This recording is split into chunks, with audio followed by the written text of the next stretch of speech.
So hey anime fans, the series name is What If Naruto Got Harem with Starfire and Raven. So let's start the series. When the sun rose over Jump City, it cast a gorgeous orange glow over the large city. The residents of the city either woke up and prepared for the day or continued to sleep and rest for the day. However, one person was forced to open her violet eyes and glare at the glaring light from the window. The Teen Titan member Raven sighed as the light would not go away. She lifted herself up a little and used her magic to encase the white curtains before closing them completely. After finishing the annoying task, Raven closed her eyes and let her head hit the pillow before turning over. Raven opened her eyes and appeared perplexed only after she had settled back into her seat. Her bedroom had no windows, but she had just obviously drawn the curtains on one. She turned back over and gazed at the window before using her magic to gradually lift the curtains and revealing her house, the Titan's Tower, which was proudly standing on an island in the distance. This was neither her house nor her bedroom.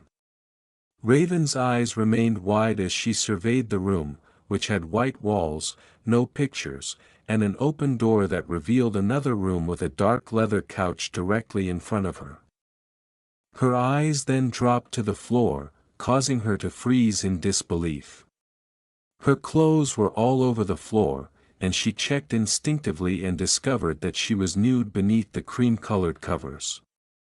Raven tried to take deep breaths to calm herself, but when she finally connected the dots, she turned her head and saw a man she had never seen before, lying next to her and thankfully still asleep. She got a good look at him as he lay face up, with blonde, spiky hair and some strange whisker marks on his face. Raven held the sheets close to her body and started to hyperventilate in panic as she began to realize what she was in. Still struggling to catch her breath, she got out of bed and took a shaky step on the floor. In an attempt to be as silent as possible, she hurriedly dressed. However, as soon as she was able to put on her cloak, which helped her feel a little better, she heard the man behind her move. Raven turned around and saw that he sat up and stretched with a yawn, fortunately with the sheet still covering his lower half. As she strangely watched the stranger awaken, she couldn't help but notice the large scar on the left side of his chest. She blinked as he looked around before finally meeting her gaze. Even though it was only a minute or so, it felt like hours to Raven as she and the stranger remained silent, neither of them knowing what to say to the other. She was desperate to use her powers and teleport away, but for some reason she was unable to do so. Finally, the man spoke, carefully choosing his words. "Can you wait in the other room? I'd like to get dressed and then maybe we can sort all this out." Raven had no choice but to nod slightly before leaving the room and shutting the door behind her. The man sighed and fell back onto his bed, saying to himself, "What the hell have I gotten myself into?" before getting up and putting on some clothes. Unsure of what to do, Raven stood in the center of the man's living room and took a few deep breaths to calm herself. She ignored the noise of the stranger moving around in his bedroom and looked around, realizing how plain the room looked. Nearly every wall was white, with no pictures or frames anywhere. The living room she was in only had a single two-seater couch, a TV unit against the wall with an average-sized TV on top, and a dark wood coffee table between the unit and the couch. Raven sat down on the couch and attempted to remember everything that had happened the previous evening, but found it difficult because she could only remember a few details.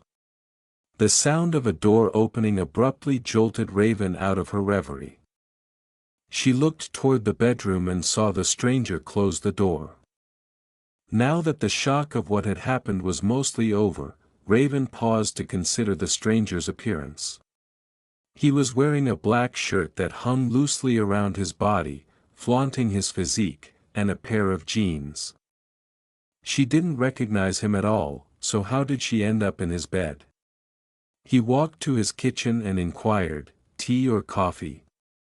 Raven was a little surprised by the man's tone. Tea, please," she replied. After nodding, the man made her a drink and a drink for himself, which she noticed was black coffee. It took only a few awkward minutes before he finally sat down on the couch across from her, and she noticed that he was a little distant and grateful. Raven held the cup of tea in her hands and gave it a light blow before taking a sip. "This is good," she said, breaking the awkward silence. It had a mint flavor that wasn't too strong or too weak. As he placed his cup on the table, the man said, "Thanks, I thought it might help things a little. I'm not going to lie, this doesn't normally happen to me. In fact, this has never happened to me before, waking up with a stranger," he said. With a tone of surprise and curiosity, Raven questioned, "You don't remember what happened?" "I remember sitting here on my couch, I was just watching TV, but that's about it," the stranger said, closing his eyes and looking thoughtfully. "Next thing I know, I'm waking up and you're here," he said. "I don't remember anything either," she continued. I don't even know your name," Raven said, keeping her gaze fixed on the drink in her hand so she wouldn't have to look up. Raven could see he was candid. When she said, "Naruto," she noticed that the man was smiling slightly at her. "My name is Naruto Uzumaki, and you are Raven of the Teen Titans, obviously," he said, nodding toward the TV. Raven returned the smile, and she questioned whether anyone in the city didn't know her or her friends. "So you can't remember last night either?" she asked. As she sipped her tea, she remarked, "The last thing I remember is fighting a villain with my team.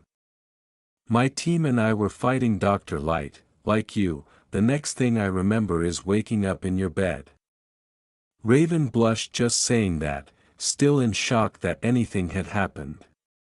"Listen," Naruto said after a moment, grabbing the attention of Raven, "because neither of us can remember, I can understand if you don't want to talk about it for now. I mean, you're a hero and I doubt you do this regularly, and I promise that I won't say anything to the news or anyone else. This'll be our secret." Raven felt a little more at ease after hearing this.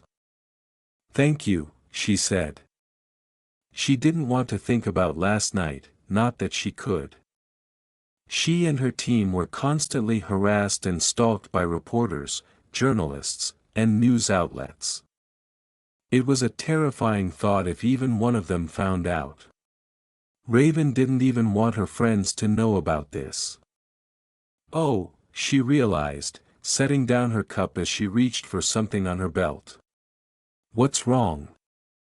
Naruto inquired, unsure if it was the tea because the young woman across from him clearly seemed to like it.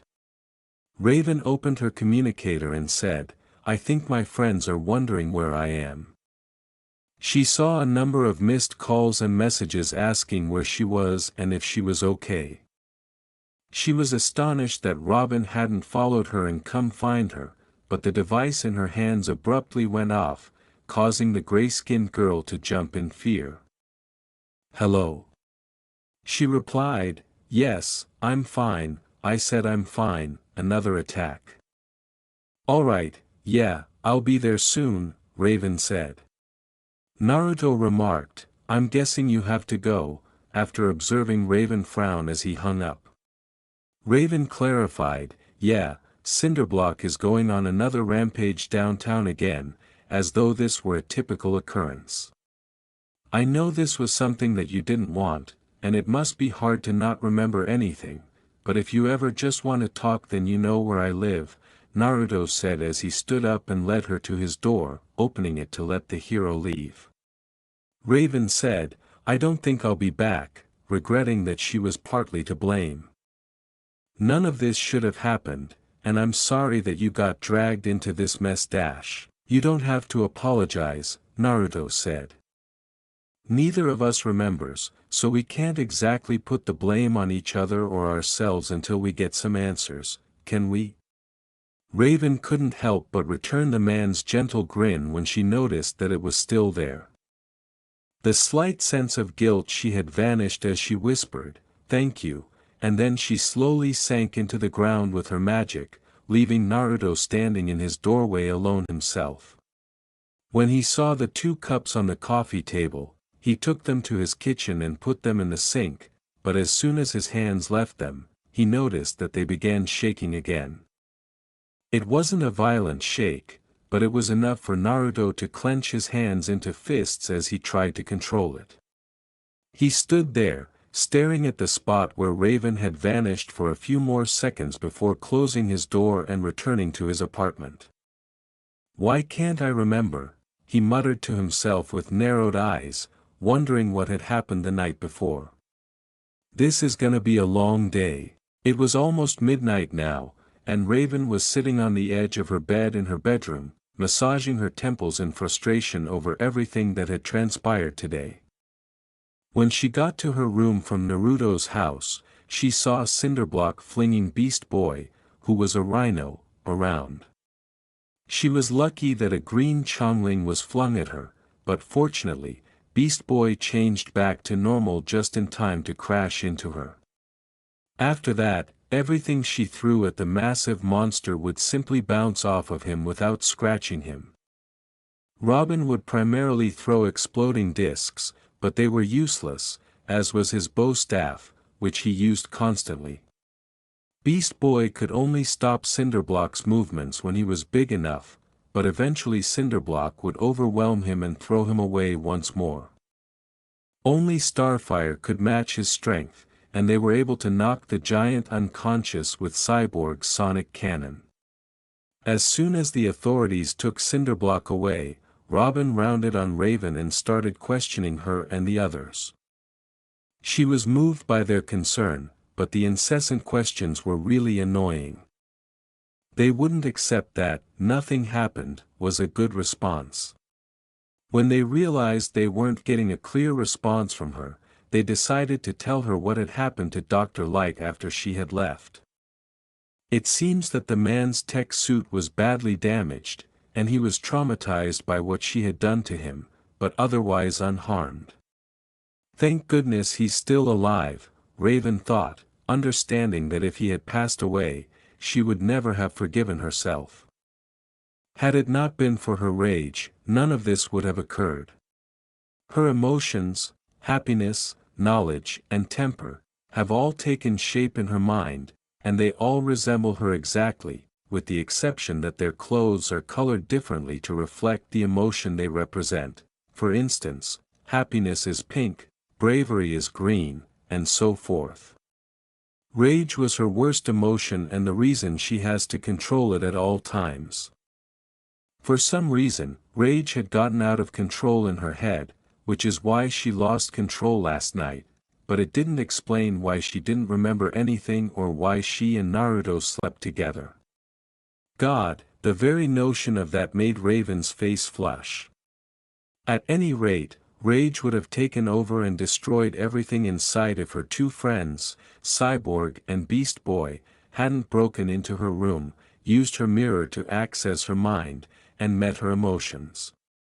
For the time being, at least, rage was confined to the back of her mind, where she could still hear the emotion wearing a red cloak screaming and swearing, promising to destroy everything in her father's name the moment she regained control. After having a thought, Raven got out of bed and moved to the center of her room. She took a deep breath, started to float, and then sat cross-legged in midair. She closed her eyes and chanted, "Azarath Metrian Zinthos, Azarath Metrian Zinthos, Azarath Metrian Zinthos," and her magic started to work as usual, causing her eyes to glow white. As she opened her eyes, Raven realized that she was once again in her own head. The world was dark and full of floating rocks, and the skies were filled with tiny white lights that resembled stars. Raven's emotions gave it the name Nevermore, but she didn't care as she continued down the rocky path that had formed in front of her. She heard wings flapping nearby and looked to her side to see a tree sitting on its own floating island, with dozens of black ravens sitting on it, each of which was staring at her with 4 red eyes. Even after all these years, Raven was always uneasy around those birds because they reminded her too much of her father. Ray Ray. Happy, Raven growled, pushing the object away and turning to glare at it. The object was happiness, her emotion that looked exactly like her except that she was wearing a pink cloak. She was glommed from behind before Raven could react, almost sending her to the ground, but she was able to catch her footing just in time. "But I wanted to see you," Happy exclaimed with a broad smile. "Did you bring any more friends?" "I miss Sai and BB, are they here too?" "They were so much fun." Raven simply let the joyous emotion speak as she left, not feeling like interacting with her at the moment. Happy loved to talk endlessly about anything that piqued her interest. After a while, Happy realized she was by herself and pouted before pursuing the original. "Why did you leave?" "I thought we were having a nice chat," Raven asked, waving her hands. Knowing that Happy would simply continue talking, Raven stated, "I need to speak with Knowledge, but he was busy." "Ah. She's no fun," said Happy. "All she does is read." "That's boring." Raven continued to walk, rolling her eyes at her immature behavior, until she came to a large stone archway. With this, Raven could go anywhere in her mind as long as she focused. Thinking of Knowledge and her domain, Raven passed through the archway, where the scene changed from hundreds of floating stone platforms to a library of everything. Bookcases lined the archway, extending as far as the eye could see, and were stocked with innumerable books of all sizes, shapes, and colors. Raven walked past the bookcases, recognizing books she had previously read. "I was wondering when you would show up here," Raven heard someone say before her. As she looked ahead, she noticed a large table with an emotion sitting there reading and sipping tea. The emotion was wearing a yellow cloak and, oddly enough, black-rimmed glasses. Raven cocked an eyebrow and sat down at the table, asking, "You knew I would come?" Happy had followed, but she was merely rushing around removing books from shelves and letting them fall to the ground. Knowledge replied, "Of course," averting her gaze from the book she was reading to gaze at Raven. Idly, she waved a hand, sending the volumes on the floor flying back to their shelves. "I am you, after all, or a part of you at least," she said. "Then you know why I am here. Unfortunately, your time here is wasted. I do not know what happened last night," Knowledge said, rolling her eyes as she turned back to her book. "As I said, I am you, therefore, I know everything you know, but then, there is something that we both wish to know, isn't there?" Knowledge asked before Raven could respond. Raven was shocked to learn that Knowledge did not have the answers she needed. "How do you not know?" Raven said, furrowing her brow. Knowledge responded, "My apologies, I should have been clearer," but her tone was slightly sardonic rather than contrite. "I have seen your fight with Dr. Light, and I have even seen Rage take control, but that is as far as the memory goes," she continued. "I don't understand." "As Rage wandered through the city, something happened," explained Knowledge. "She sensed something, what that was, I do not know, but it somehow led her to Naruto." Raven couldn't understand any of this, asking, what could Rage have sensed? "And how did it lead her to Naruto?" she inquired. That worried Raven because Rage was obsessed with power, death, and destruction, so if she went after whatever it was last night, it must have been very strong. "I'm not sure," the yellow-cloaked emotion said. "It was only for a second, but it was powerful enough to attract Rage." And what? Raven demanded. And I'm certain it came from Naruto. Raven left her head and went back to her body before sitting down on her bed once more. She needed to process everything that had been discussed with knowledge. Rage had not only escaped and taken control, almost killing Dr. Light in the process, but she had also sensed something dark and strong enough to affect her. Whatever that something was, it had to do with Naruto. Knowledge concluded the conversation by telling her to talk to either Rage or Naruto. She didn't want to think that Naruto was involved because he had been nice to her and seemed to be telling the truth, and even though she spoke to him this morning, she had never felt anything unusual about him. She also refused to talk to Rage because she felt that emotion would never help her unless it was for her own benefit, and she would probably lie. Furthermore, it was now closer to 1 in the morning, and she had been in her head for longer than she had anticipated. I'll go see him tomorrow, she decided, yawning slightly. Suddenly feeling worn out, Raven climbed into her bed without even changing her clothes, turned off the light, and fell asleep. Naruto! Where have you gone? You were required. How could you have allowed this to occur? She's no longer alive. You were too weak for that. You should have just let them kill you. Because of you, we're all dead. No, Naruto screamed as he woke up from his nightmare and sat up from his bed. His eyes snapped around his room, taking in his surroundings, and when he heard a faint noise in the distance, he closed them.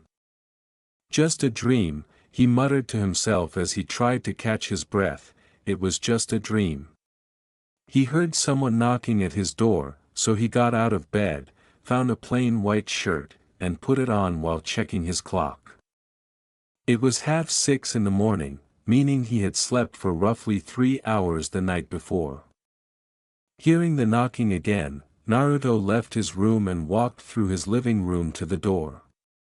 You can only imagine how shocked he was when he opened his door and discovered Raven standing outside his apartment, her hood down, indicating that she was also taken aback, most likely by the door opening unexpectedly. "Hi," she murmured after a moment. "Hey," Naruto said, "I wasn't expecting to see you again so soon," as he stepped aside to make room for the Titan. "It was just a surprise, you know. It wasn't that I didn't want to see you again." Raven spoke as he passed the man and entered the living room, asking, "Did I wake you?" Observing how exhausted Naruto was, she inquired. "I just woke up when you knocked, thankfully," Naruto said, shaking his head and closing the door. He then sat down on the couch, which Raven joined. "Thank goodness." Nightmare. Raven, who has experienced several dreams herself, mostly involving her father, nodded in agreement. "Ah," she said, after a little pause, "do you want to discuss it?"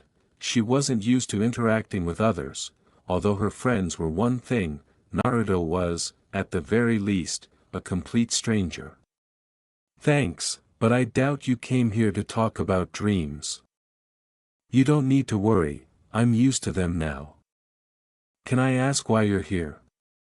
Naruto remarked, looking amused.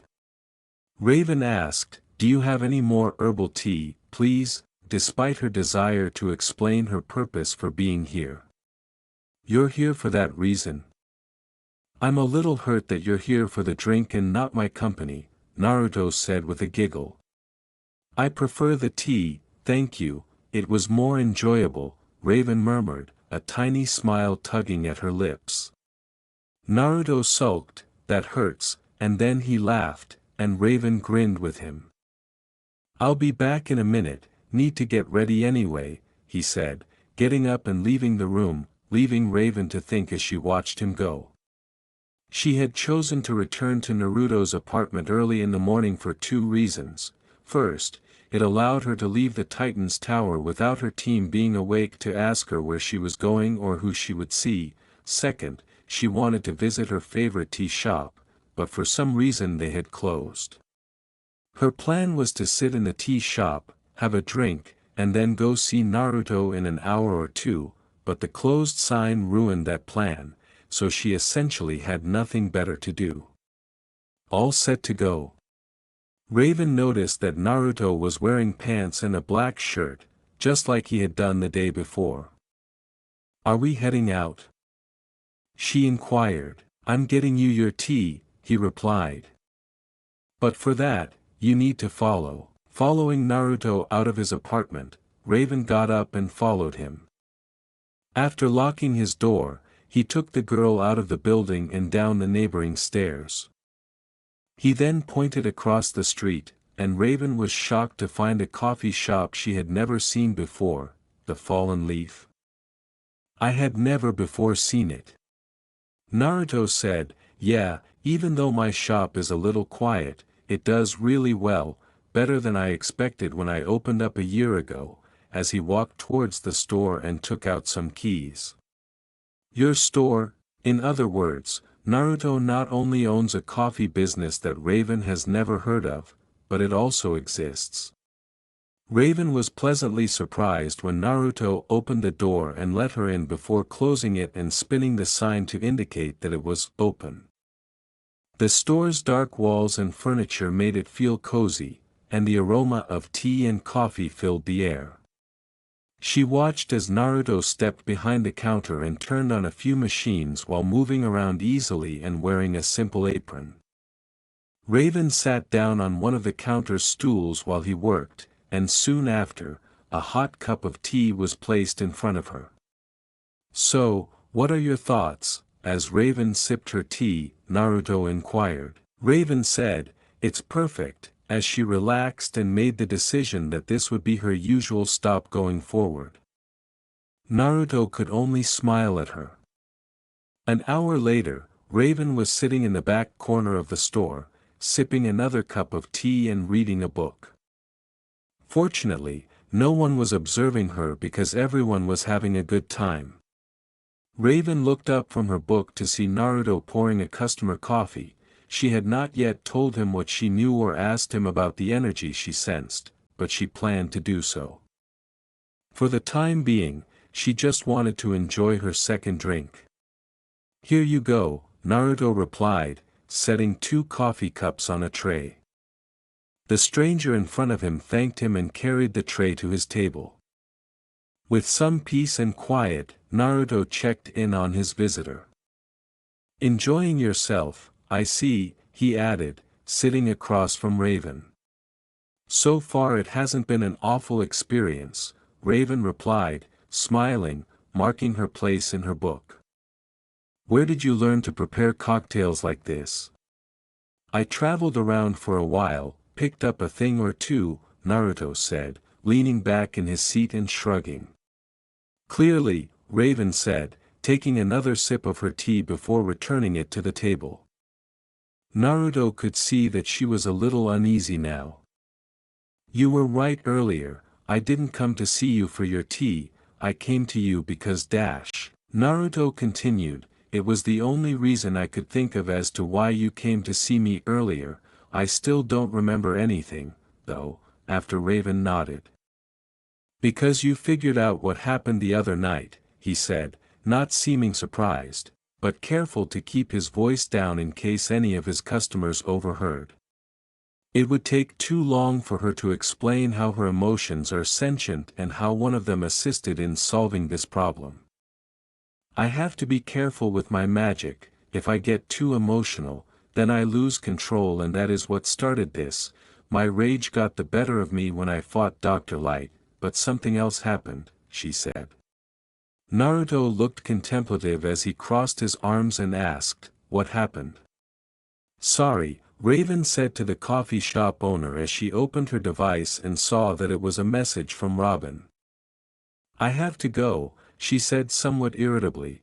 "Another bank is being robbed by another villain," just as she was about to ask Naruto about the dark energy Rage had sensed.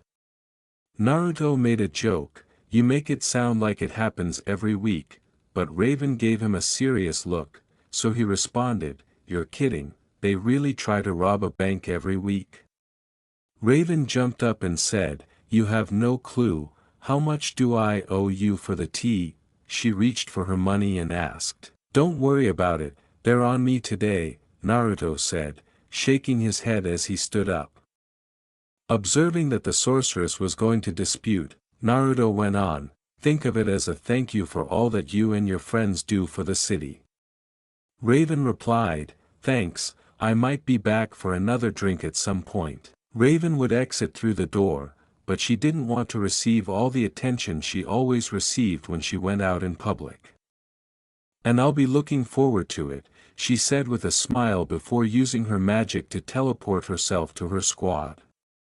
Naruto sat back in thought after watching the girl teleport away. It was clear that Raven wanted to talk about something important, and it sounded like it might have something to do with him. He was a little worried by that last thought, but he ignored it because he felt that there was no point in worrying until he had all the answers. He did feel a little sorry for Raven, though, because she told him that she had to be careful with her magic, which undoubtedly meant that she had to be cautious at all times. Naruto took the cup of tea that Raven had finished, wiped down the table, and walked back to the counter. Naruto was cleaning the cup and a few other dishes when he noticed something out of the corner of his eye.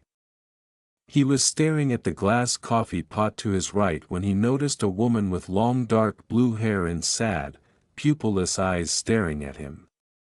She was standing directly behind him, close enough for Naruto to hear her whisper, "Naruto," and as soon as she finished speaking, he saw a trail of blood fall from the side of her lip.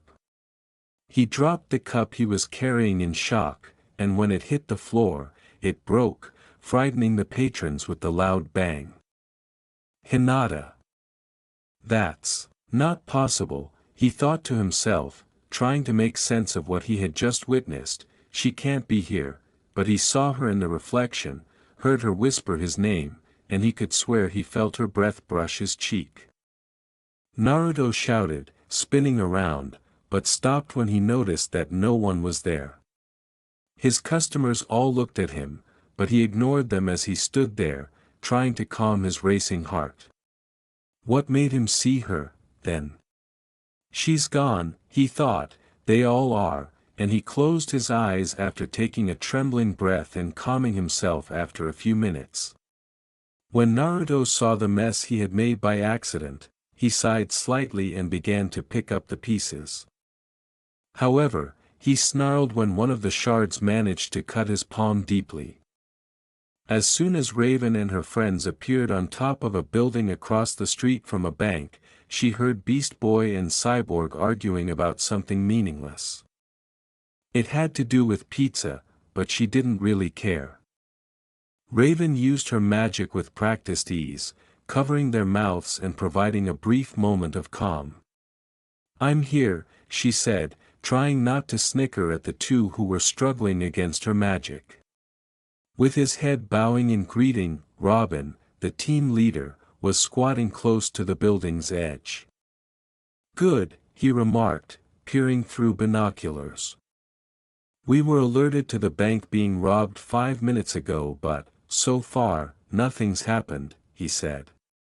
Raven said, "I'm guessing you already checked to see what's happening inside," glancing at the building and not noticing anything unusual other than the large number of police officers around it. "They blocked out all the windows so no one can see inside, but the police did hear a lot of movement before we got here." He continued to sneer at the lady in the hood. "I was about to send in Beast Boy as a fly when you showed up, so it will help if you let him go." In all honesty, she would prefer to keep his mouth shut, but the situation demands Beast Boy's assistance. Raven cancelled her magic, revealing Cyborg's and Beast Boy's mouths as they both took large gulps of air as though they were having trouble breathing. "Were you trying to kill us?" she asked, rolling her eyes. Beast Boy yelled while fluttering his arms. Raven glared at the green changeling and stated, "If I wanted you dead, I'd force-feed you tofu until you choked on it and your stomach burst." Raven's statement stunned everyone, and for a few seconds, no one spoke. "God damn, dude," Cyborg mumbled, while Beast Boy could only cower in terror and duck behind his mechanical companion. "I was kidding," Raven said in an attempt to lighten the mood. "Get in the bank already, Beast Boy," she continued, albeit it was a jest. Beast Boy only nodded as he snapped out of his shock and changed into a green pigeon. The team watched as he flew to the bank and then to one of the open windows, but as soon as he got there, he changed into a little green fly and said, "Friend Raven." "I couldn't find you this morning," Starfire murmured as she landed on the roof. She hurried to her buddies and gave Raven a literal hug that crushed her bones. Raven pushed the joyful alien away, grunting as her bones creaked under the pressure. "What have I told you about hugging? And I was busy this morning, had some business to sort out," she said, turning her arm to regain the sensation. Starfire only gave her a guilty expression, which caused Raven to roll her eyes. What kind of business? Unaware that Cyborg had already asked the inquiry before Robin, the boy wonder listened with interest while observing the bank. "Personal business," Raven said sharply, indicating that even her friends would not have access to her private life. "There's the idiot," she remarked, shifting the subject and gesturing to the green pigeon that was flying in their direction. After flying over, Beast Boy transformed back into his original self as he landed on the roof. He pointed to the bank and said, "Dudes. You will not believe this." Observing that they were anticipating his explanation, he went on, "No one is there." Robin remarked, raising an eyebrow, "Okay, try explaining that." "This doesn't make any sense," Robin exclaimed aloud. "We were watching the exits, there was no other way out." Just as Beast Boy had predicted, the bank was absolutely empty when the doors exploded open and the Titans rushed in with their weapons and powers ready. "It's just us in here," Cyborg said, glancing at the screen on his arm. "There's no one on my sensors," he continued. The bank was unnaturally quiet, and every step they took reverberated across the room. "Cyborg, you and I will check the security room and see if we can find some answers on the monitors," Robin said after giving it some thought. "Raven, you take Starfire and Beast Boy, I want to know if anything was actually taken." The team divided into two groups after each Titan nodded to their leader. They found every room and hallway they passed to be completely empty, and if it weren't for the sporadic hot cup of coffee, they would have assumed that nobody had been in the bank for a long time. "So, what are we thinking?" They were getting close to the security room when Cyborg asked, starting a conversation. "What about the circumstances?" "Hard to tell now, we'll know enough when we check the cameras," Robin said, "but I'm guessing secret tunnel or something. It's the only way I can think of for everyone to vanish like this," she said. They arrived at a massive metal door with a keypad on its side. Cyborg saw that it required a passcode, so he removed the faceplate and connected himself to the wires. "Could work. I figured alien invasion, but there was nothing in the atmosphere," Cyborg said. "This will just take a second," he said. Robin squinted his eyes as he looked around carefully. He recognized the sensation that someone was seeing him. Batman had instilled this instinct in him during his initial training. "Hey, Cy. Are your sensors showing anything?" he inquired, but he had serious doubts. "Other than you, me, and the others, I've got nothing," Cyborg said, checking the screen on his arm and pressing a few buttons while glancing at the vibrantly colored hero. There was a ping, and Cyborg looked at the door with a smile. "All right, I'm in," Cyborg said as he entered first, but Robin lingered in the hallway for a few seconds, staring at the hallways before following his friend. "Just like the rest of the building, this place is empty," Cyborg said. "Let's just check the cameras already," Robin said. I don't think we are alone here. What if everyone in this place turns out to be unseen extraterrestrials who are merely passing by? Shut up, aha. What if the entire bank staff is waiting at the end of a hidden tunnel that runs through the building? Shut up, friend Raven, do you feel okay? You seem to be on edge. Raven blamed Beast Boy because he had not stopped talking since the team split up, and Starfire was simply too innocent to take the blame. I'm fine, Starfire, Raven replied, and the three of them were walking down a hallway. Well, she and Beast Boy were walking while Starfire was floating next to them. The headache that had appeared when she showed up to help her team felt more like a migraine at the moment. When I asked you questions, why did you respond, Star? Beast Boy stepped into Raven's personal space and asked loudly. Raven's power enveloped Beast Boy without much thought, and they headed back down the hall. Because she annoys me a lot less, Raven replied, seemingly oblivious to whether the boy heard her or not. Raven pulled out her communicator, flipped it open, and called Robin. We haven't found anything so far. Have you or Cyborg discovered anything? Beast Boy even transformed himself into a bloodhound and began sniffing around, but based on the melancholy whining noise he made occasionally, he was unable to find anything unusual. Every room they checked appeared to be in order, nothing was broken, and the paperwork was all neatly arranged on every desk. No, Robin replied over the gadget, the security system's been tampered with so there's no recordings at all. Cyborg's trying to recover some of the data but it's not looking good. Okay, we'll keep looking, I'll let you know when we've checked the vault, Raven said, frowning. Whoever is behind what happened here certainly knows how to cover their tracks, Raven said.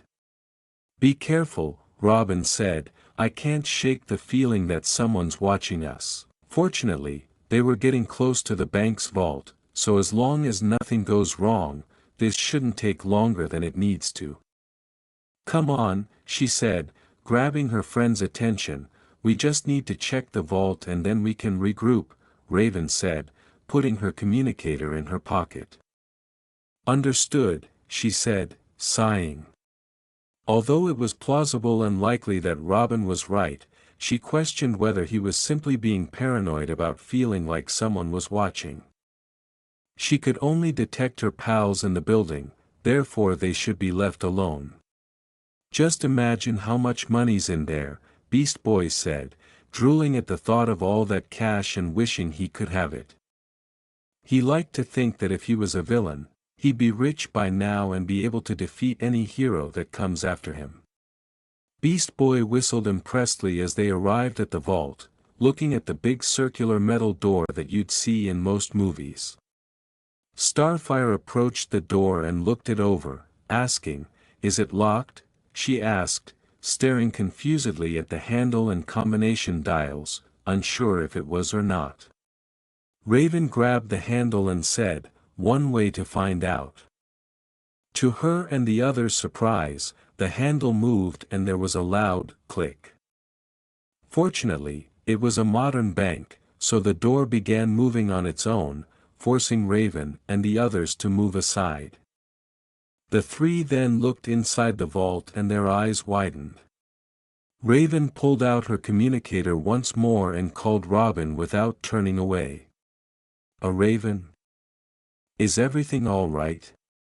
After a moment, she responded, I understand why nobody is here.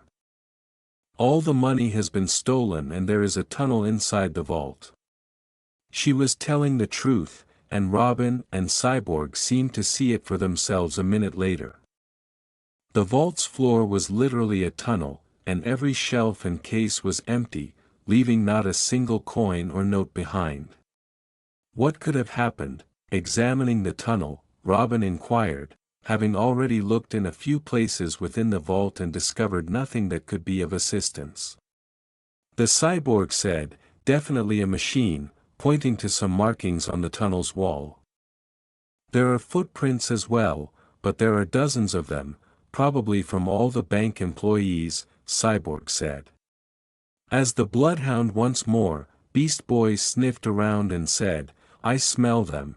When he returned to normal, he declared. At the sound of this, Robin instantly entered leader mode, and gestured toward the tunnel, saying, "Beast Boy came first. We'll do as you say." Raven thought, "I think I'd rather dive into a pile of broken glass and salt," but she followed her team anyway. They soon found themselves in complete darkness, with no light to guide them until Robin and Cyborg switched on their flashlights and Starfire made her hand glow green. "Cyborg, did you manage to get something from the security office?" Raven asked. Raven inquired. Looking at his companion, Cyborg responded, "I got into the recordings and saw everything from this morning, but the camera just stops working about a minute before the police were alerted to whatever happened. That was 5 minutes before they called us. We only had a quick look before you found this tunnel," Robin said. "But we didn't see anything out of the ordinary. We'll check it again later when we're out of here." The tunnel didn't last long because they encountered a lot of debris and a hole in a wall. After passing through it, the Titans discovered that they were in Jump City's sewer system. "Why is it always sewers?" When Beast Boy returned to his regular self, he exclaimed, "It always smells so horrible down here." Raven answered without wasting a beat, "Then you should feel at home." They kept walking down the sewers, not knowing what to anticipate because nothing seemed unusual. "Have you guys heard that?" After a minute of walking, Robin inquired. They paused and listened intently, barely picking up a sound that seemed to be someone talking loudly. With a glance at his arm, Cyborg remarked, "I'm getting movement on my scanners. I'm getting more than a dozen movements actually." As they approached a corner, Starfire muttered, "I think they are up ahead." The team was perplexed as they peered around the corner and saw the bank staff scurrying around, packing the stolen money into wooden crates and then into a white van. "I don't understand," Starfire acknowledged. "Did the bank employees steal from themselves?" The first to respond, Cyborg replied, "It looks like it," although he seemed uncertain himself. Raven narrowed her eyes and added, "Someone is using magic to control them all, and I can sense the same type of magic on each of them," while the others stared at her. Upon reflection, Robin did observe that every bank employee was moving around like a zombie. "Is it possible to determine who is in charge of them and where they are?" he inquired. "I couldn't notice anyone acting differently, but it's possible that someone was hidden from their perspective." Raven frowned as she focused on each person. No one stood out at this point. They all appeared to be ordinary individuals, and she could only detect a tiny bit of power in each of them. That was the spell that was cast on them.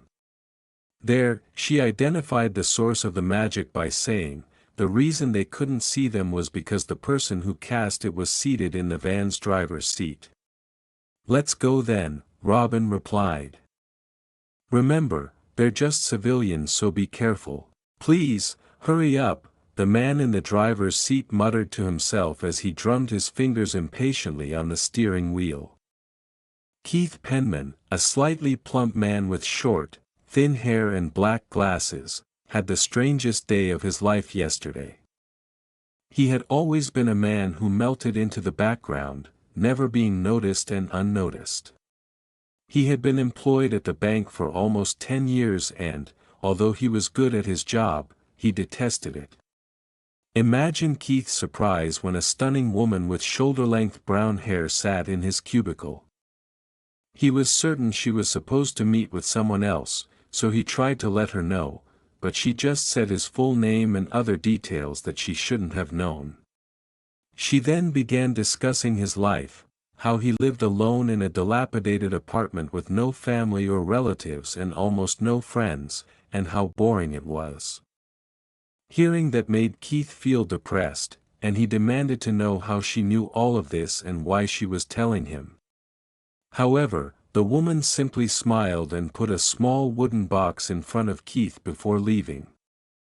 Keith found this so odd that he sat in his chair for another minute, unsure of what to do until he opened the box and discovered a red jewel necklace and a small note that simply stated that he would have control after wearing the jewel. When he put it on and told one of his dumb co-workers to get him a coffee, he was shocked because they loved doing that. It was mind-blowing. He tried it again with different people and different tasks, and each time they did it without question, and they never remembered. It didn't take him long to realize that he had the ideal chance to do something he had always wanted to do. Rob the bank. Rob the bank that consistently denied him the raise or promotion he was due. After work yesterday, he went outside and discovered a construction site. He instructed some of the workers there to use their machines to dig a hole to the bank's safe in the sewers and to return to their construction site when they were finished. This morning, he directed all of the employees present to close the bank and follow him to the vault so that everything could be taken inside. He also instructed the security guard to remove the recordings. And now here he was, waiting for his brainwashed co-workers to finish loading all the money into the van he rented. They had to move quickly, though, because one of them accidentally set off one of the alarms, so the police were waiting outside the bank.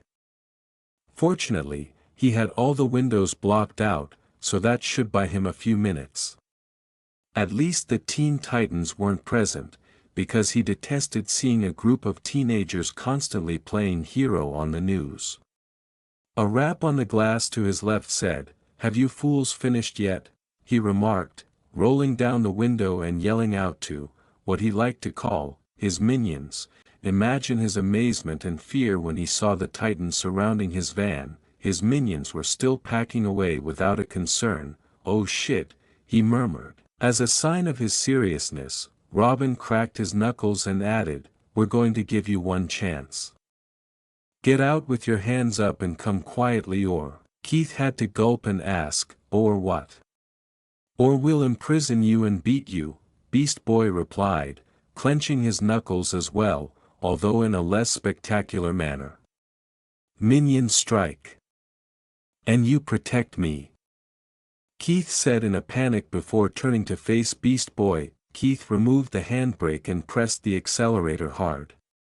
Before the Titans could take action, the van drove away. Robin growled and started to give instructions, "Titans go dash," but Beast Boy seized him and changed into a gorilla. "Hey! Release!" Instead of doing that, Beast Boy just began spinning him around by his cape. "Guys, help me. A little hectic." Cyborg shouted, pulling one of the controlled bank workers off of him that tried to grab hold. "Snap out of it, BB. Those guys are running away." "I have him," as she took off after him, Raven declared. "I know my friends can take care of themselves and won't harm the innocent workers." Beast Boy might be difficult, but if she could break the spell he was casting, then everything should work itself out. Flying a little faster, Raven quickly spotted a white van speeding down the road and avoided collisions with cars. Although it would have been simple to just fly down and use her power to seize the car, the way he was driving was making other people lose control when they tried to escape him. As a result, Raven had to prevent people from colliding with one another or random bystanders. Azarath Metrian Zinthos. "I'm tired of chasing this guy," Raven chanted. Sighing that the chaos had stopped, Raven floated down and opened the door after using her magic to reach the guy's van and encase it while lifting it into the air. She then turned the van on its side and shook it a few times, causing the man to fall out and hit the ground.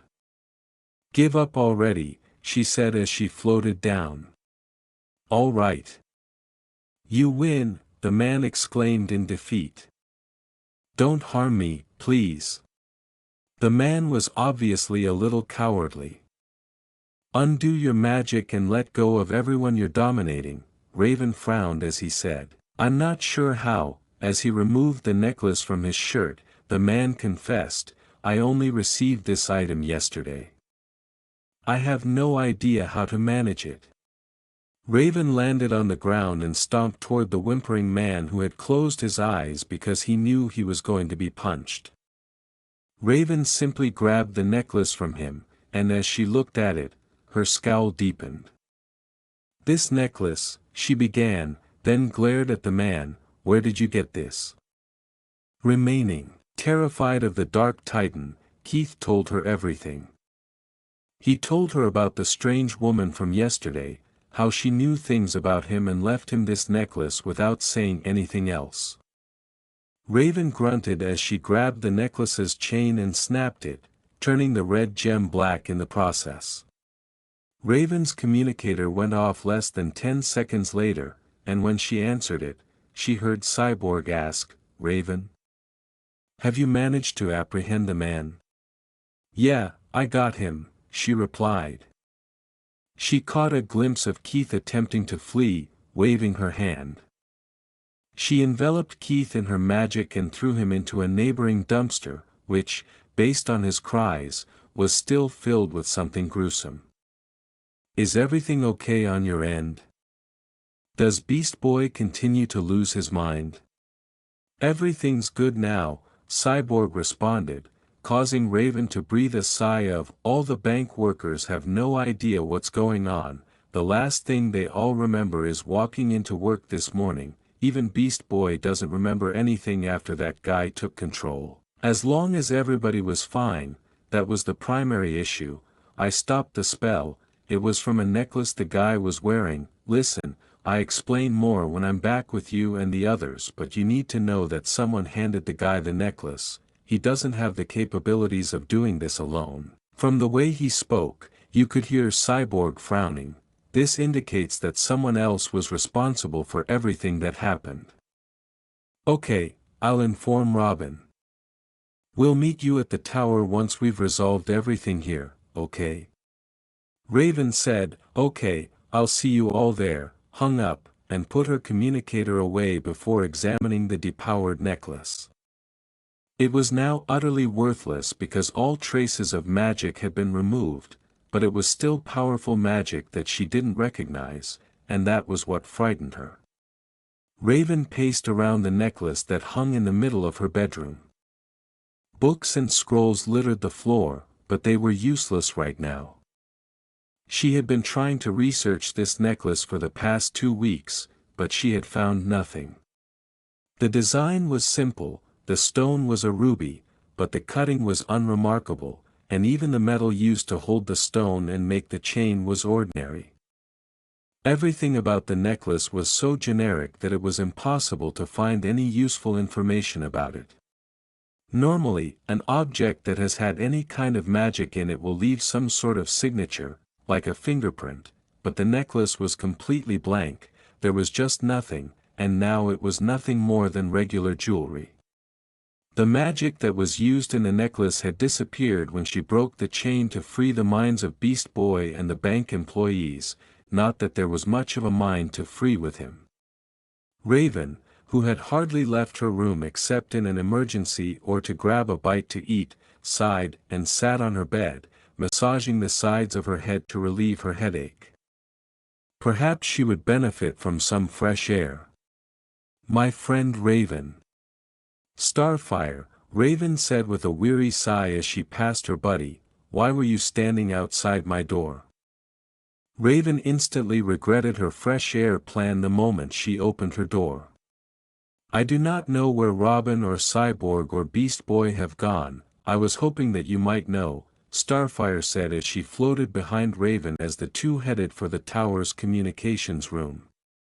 "No, I haven't seen them," Raven said. Since it was almost 10 o'clock at night and this was her first time leaving her room today, she was unsure of the others' whereabouts. "Are you certain they haven't left the city or anything? Perhaps they went for a pizza or something." "That makes sense, perhaps they are doing the hanging out someplace," Starfire said, nodding thoughtfully for a moment. They arrived at the communications room and headed straight for the kitchen, where Raven quickly turned on the kettle, first for tea and then for fresh air. Maybe we should do the hanging out. Raven thought that was a smart plan. Starfire smiled and proposed, we could go shopping at the mall tomorrow or do hair braiding tricks on each other. As the orange-skinned teenager poured her drink, Raven forcefully interrupted her, saying, Starfire, I would prefer not do anything like that. What I'd rather do is have my tea and be left alone, okay? After saying that, she got her tea and sat down on the couch. As she rummaged through the cupboards, Starfire hummed to herself, thinking, now then, I believe I need pickles and chocolate, oh, but Earth does not have glorgs to get meat from. I wonder if chicken tastes like glorg, pouting and simply nodding as she remained in the kitchen, already planning other activities that she and Raven could do later. Perhaps I can make a Tamaranian dessert as a token to our friendship, she exclaimed in her head, grinning as she did so. Raven would have fled to protect her stomach if she could hear what Starfire was thinking. Fortunately, the rest of the squad showed up and saved her from her unknowable fate. Mail call, the doors opened and Cyborg, carrying a wooden crate, entered, followed by Beast Boy and Robin. Check it, Beast Boy said as Robin looked at it after he set it on the kitchen table.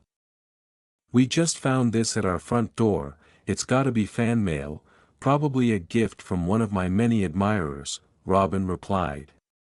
Raven twisted his eyebrows at her, trying desperately not to hit the green changeling.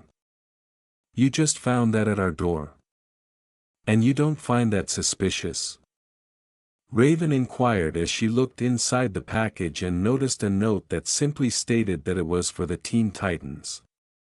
Beast Boy asked, seeing nothing wrong with that, why would it be? Raven explained, because it could be a bomb or a trap or something, as though it were clear. Why didn't anyone else on her team think this was strange? We don't know where it came from or who it's from. Well, there's one way to find out, Cyborg said, clutching the top of the box and tearing off the lid. You have got to be joking, Raven muttered as she picked up a small puppet of herself. Each Titan had a puppet that looked exactly like them, and it was extremely unsettling to Raven that she could see how exact the handheld toy was. The outfit, the length of hair, whoever made this even made sure to add a small red stone to the forehead. Raven could only assume that the crate wasn't booby-trapped because it didn't explode and their bodies weren't dead. The puppet version of Cyborg's eye lit up like his own, and he laughed, saying, "This is cool." They all started to play with the puppets, but Raven simply groaned and threw hers back in the box. She returned to her bedroom for some quiet time and left the others to play with themselves without saying anything more. Raven decided to give up for the night after spending a few more hours staring at the annoying necklace. She was so exhausted that she fell asleep quickly, and the other Titans did the same after exhausting themselves playing with their new toys. Despite her deep sleep, a noise managed to wake Raven up, and she groggily got out of her bed and opened the door, only to jump in fear at the sight of Starfire, who also got a fright. After the two had calmed down, Starfire said, "Raven, you have also heard the strange noises. You mean the noise of you talking to yourself outside my door?" Raven responded, "Hard to miss." Starfire quickly apologized after realizing that she had woken up her friend, saying, "Oh, forgive me, I didn't mean to dash." She and Raven were interrupted when they were hit by a familiar sonic blast that had barely missed them. When they turned to see who was attacking them in their own house, they were startled to see their male friends running at them. Robin charged at them, then jumped and dive-kicked at them, which they were able to avoid. Beast Boy transformed into a raptor and roared at Raven, who used her magic to block his bites. "Beast Boy," she cried, attempting to wake him from whatever was ailing him, "it's me. Don't let me hurt you." Surprisingly, he was able to bite through her magic and cause it to shatter. Starfire attempted to avoid Robin's attack while flying, but one of his discs got past her and exploded, blinding her with a bright flash of light. As she fell, Cyborg grabbed her and held her tightly to prevent her from escaping. Raven kept protecting herself from Beast Boy, but he was able to swipe her with his tail and throw her into Cyborg's other arm. Both girls struggled, but it was in vain. Starfire exclaimed, "Friends! Why do you attack us?" Raven exclaimed, "What is wrong with you guys?" The boys continued to stare at them until Raven noticed that their eyes were glowing blue. "They're not your friends anymore," a voice said, drawing her and Starfire's attention. A short puppet figure in a royal-style suit with a crown approached them and said, "They're my puppets now, these are your friends."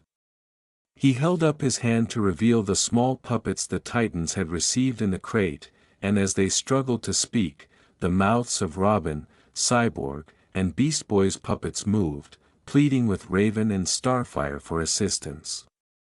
The Puppet King then held an object that glowed with magic as the enslaved boys held up the puppet version of the girls. She struggled against the magic being used on her and chanted, "Azarath Mitri and Zinthos," but she trailed off at the end, all her power being sucked away just as she finished her own spell. Raven suddenly began to feel as though something was wrong, that her energy was being depleted, and that there was nothing she could do, but she had to try. When the girls fled, he picked up his controller, checked to make sure it was undamaged, and said, after them, ordering the other Titans to follow his instructions. "I want their power." Her magic defeated the Puppet Kings, knocking his controller out of his fingers and interfering with his spell. When they were certain they were clear, Starfire replied, "I don't understand," in a bewildered and anxious tone. "Raven, what are we going to do?" Raven and Starfire made it to the basement, where they descended to the underground exit. Raven was about to respond when she turned on the light and saw that she was staring at her own body. "Starfire?" she asked, observing her body nod at her. Starfire gasped and said, "Raven. You are me. And I am you." "Oh, this is just Dash." She halted as Starfire continued to worry, accidentally utilizing Raven's magic to make the light erupt. "Perfect," she said with a sigh. Raven groaned and smacked her, or rather, Starfire's forehead. As she and Starfire made their way through the emergency exit they used, Raven thought, well, so somehow that Puppet King, whoever he is able to use magic and used it to trap the souls of our friends. "I guess I managed to interrupt his spell when he was trying to get our souls, which would kind of explain how our souls went into the wrong bodies," Raven said. Starfire's constant whining, "Oh, Raven," and "this is just awful. Terribly awful," made matters worse. Additionally, because Starfire was inside Raven's body, Raven was able to see that her friend lacked control over her powers, which caused the objects around them to melt and explode as she panicked. Grabbing Starfire's shoulders to silence her, Raven yelled, "Starfire! Calm down," and demonstrated the harm that her powers had inadvertently inflicted. "My powers are driven by emotion, the more you feel, the more power you unleash," Raven stated. Starfire did not want to battle her male teammates, so she posed the question, "But what if they find us? What if our friends are doomed? What if I am stuck looking like this forever?" Having now realized what Starfire had said, Raven smiled and reassured her, "Then we'll fix it.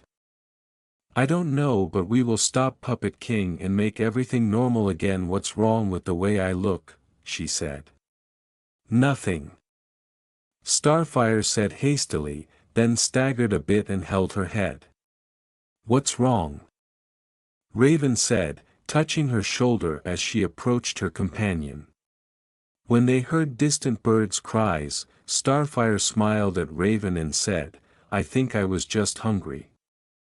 The girls turned to face the sky and saw a recognizable green bird circling far above them. "It's Beast Boy!" Starfire exclaimed, gesturing to their teammate with Raven's ash-gray hand. "You mean Zombie Beast Boy? Run!" Raven yelled as soon as he saw the approaching attack, grabbing Starfire's hand and running as fast as they could. "I think we lost him," Raven said, panting a little, "but it won't be long until he finds us again.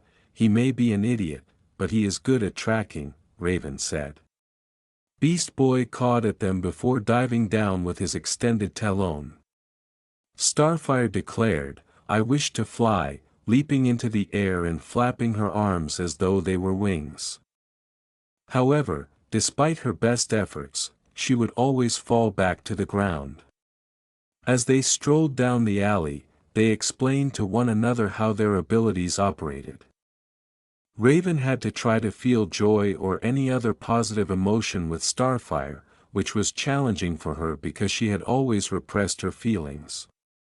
Similarly, Raven's abilities required her to be composed and in control of her emotions because Starfire was a creature that thrived on them. They both heard a growling sound coming from behind as they turned a corner, and when they turned around, they were met by a green tiger of all things. They ran down the alley without waiting for the impending attack. Raven asked quickly, "What do I have to feel to use starbolts?"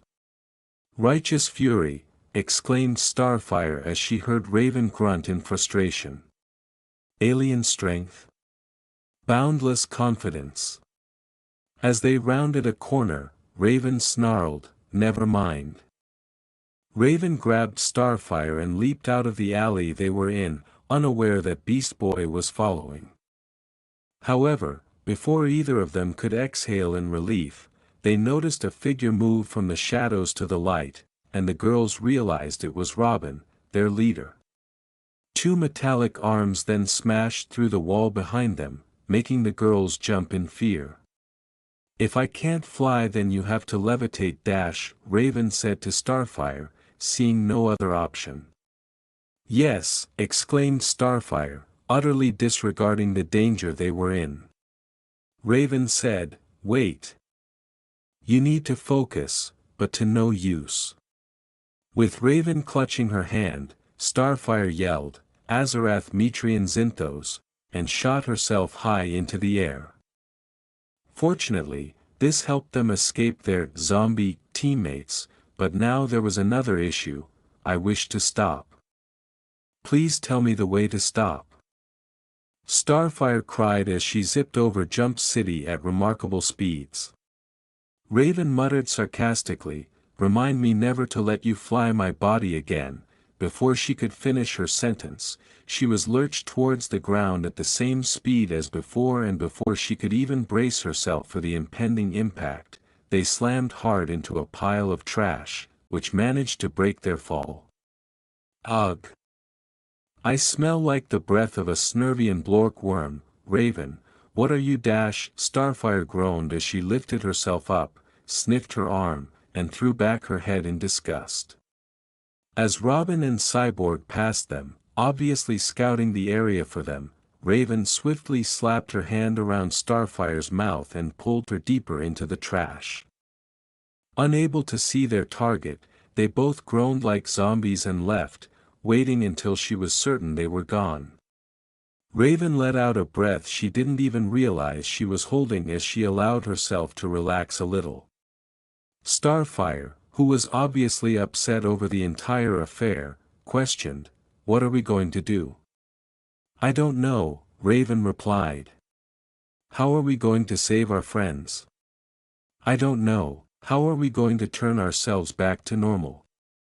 Raven said, "I don't know," and uncharacteristically slammed his fist into the ground, causing some cracks to form. Starfire remained silent at that point, not anticipating Raven's abrupt outburst of rage, but they were drawn in by a voice that came from behind them. Raven? Starfire turned and was taken aback to see a blond man she didn't recognize staring at her. She was also taken aback by the fact that he appeared to know Raven, who, as far as she knew, had no acquaintances outside of the team. "Oh, hello." Starfire hesitantly started to say, realizing that the man was waiting for her to say something since he believed she was Raven. The youngster stared at her, and Raven slapped her own forehead, exclaiming, she didn't need this right now. She didn't want to involve him in such a risky situation. "You're not Raven," Naruto replied, raising an eyebrow at the scenario. The girls appeared shocked that he could figure it out after Starfire had only uttered one word. Raven answered, "No, she isn't," and then she questioned, "What are you doing here, Naruto?" She was curious as to why he was in a strange alley. He chuckled a little and said, "Now you sound like her," before responding, "I live here, remember?" He held up his hand to indicate that he was taking out the trash when he saw the two of them. Raven looked around and recognized the building where Naruto's apartment was. How could it be that she and Starfire had flown here of all places in Jump City by accident? "Can either of you explain to me what's going on? And why you two have swapped bodies? We need to get inside," Raven said, sounding a little desperate as she pushed Starfire and Naruto into the building. They were able to get inside just as Beast Boy looked in their direction before taking off. "All right," Raven said, carefully glancing outside, "I think we're safe, for now," she said as she was about to respond when all three of them heard a particularly loud caw in the distance. "Hello. My name is Starfire. It is most pleasant to meet a friend of Raven," she said, turning around and stopping when she saw Starfire standing in front of Naruto, warmly shaking his hand. "And I'm Naruto." "Always nice to meet a new friend," exclaimed Naruto, returning the handshake with nearly the same fervor. Knowing that she was heading to his place, Naruto followed her as he spoke briefly with Starfire, and the two quickly became friends. "I need a drink," she remarked, passing the two and continuing upstairs. They were both so happy that it made Raven feel a bit queasy. "Okay, now can someone explain what's going on? Why were you both hiding from your teammate?" asked Naruto as they were all seated in the living room, Raven and Starfire on the couch and Naruto on one of his kitchen chairs that he brought in. Raven sipped her drink contentedly, already feeling a little relaxed from the situation. "We were attacked by the Puppet King who has trapped the souls of our friends into little puppets," replied Starfire. "We do not know how he has done this and we have somehow swapped bodies. And I'm guessing that your friends' bodies are being controlled by this Puppet King person who ordered them to hunt you both down," Naruto concluded. "Smart?" Raven inquired, "And how is that smart?" wanting to understand his thoughts. Leaning back in his chair, Naruto crossed his arms. "If you were fighting against any other villain, you heroes wouldn't hold back, would you?" He got two head shakes as responses. "These aren't villains you're fighting, they are your friends. While their minds are not their own, their bodies are, which means you have to hold back unless you want to hurt them. The Puppet King has made it so that you are both basically fighting with one arm tied behind your back. That's why it's smart." Even though they were under control, Raven and Starfire were struggling against their friends because they didn't want to damage them. "I do not wish to hurt our friends," Starfire stated, echoing Raven's feelings. "Plus there's also the fact that you're both in the other's body," Naruto went on. "Neither of you know how to use the other's powers and you're both fighting against your body's muscle memory." Raven scowled and whispered, "Yep, we're screwed, the odds were stacked against them." "How is it that you two know each other?" Starfire asked inquisitively as the three fell silent for a few minutes. Raven and Naruto were both trying to think of a plan, but Raven had never called on him before. The way the two spoke to each other suggested that they were friends. Blushing and unsure of how to respond, Raven stammered a little. She didn't want Starfire to know that she had a one-night stand with a stranger when her powers took over, and she didn't want her team to know either. Naruto, however, laughed at Raven's response, asking, "Who knew the dark sorceress was shy?" "We met last week," he responded with ease. "I own the coffee shop across the street and she came in for a drink. Every day since then she's shown up and we became friends along the way." That sounded plausible, Raven thought, startled.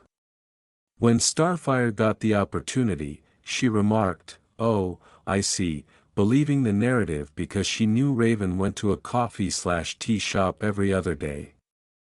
"I am glad that Raven has other relationships outside of our team, and I am glad to have met you, as well," she said. "I'm happy to be Raven's friend and I'm glad I can be friends with you too, Starfire," Naruto said with a smile and a nod. Both Naruto and Raven found it strange to watch Starfire squeal with delight in Raven's body.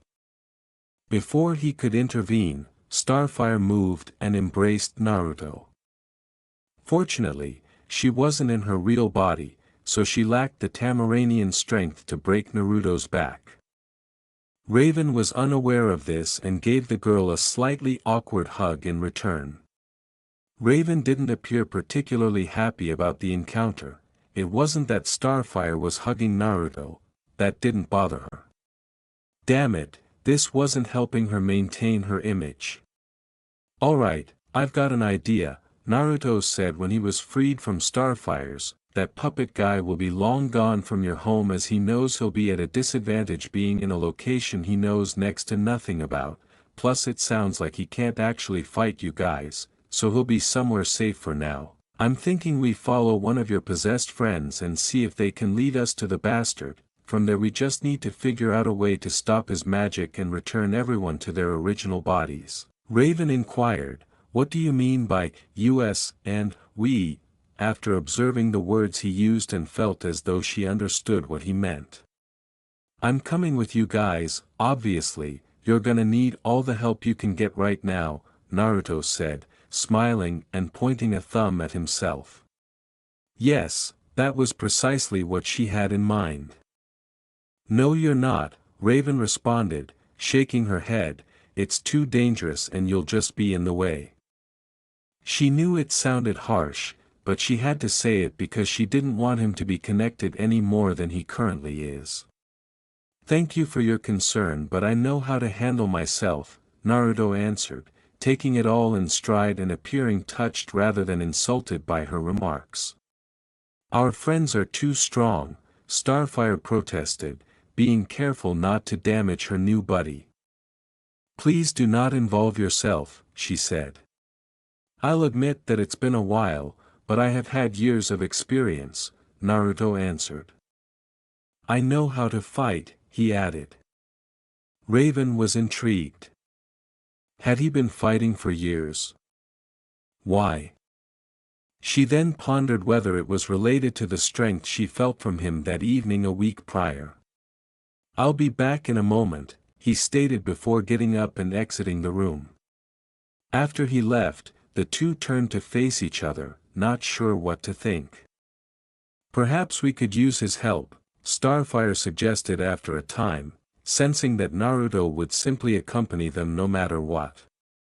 "I don't think we have a choice in the matter, I just hope we can keep him safe," Raven said, expressing a similar sentiment and already assuming Naruto was unyielding.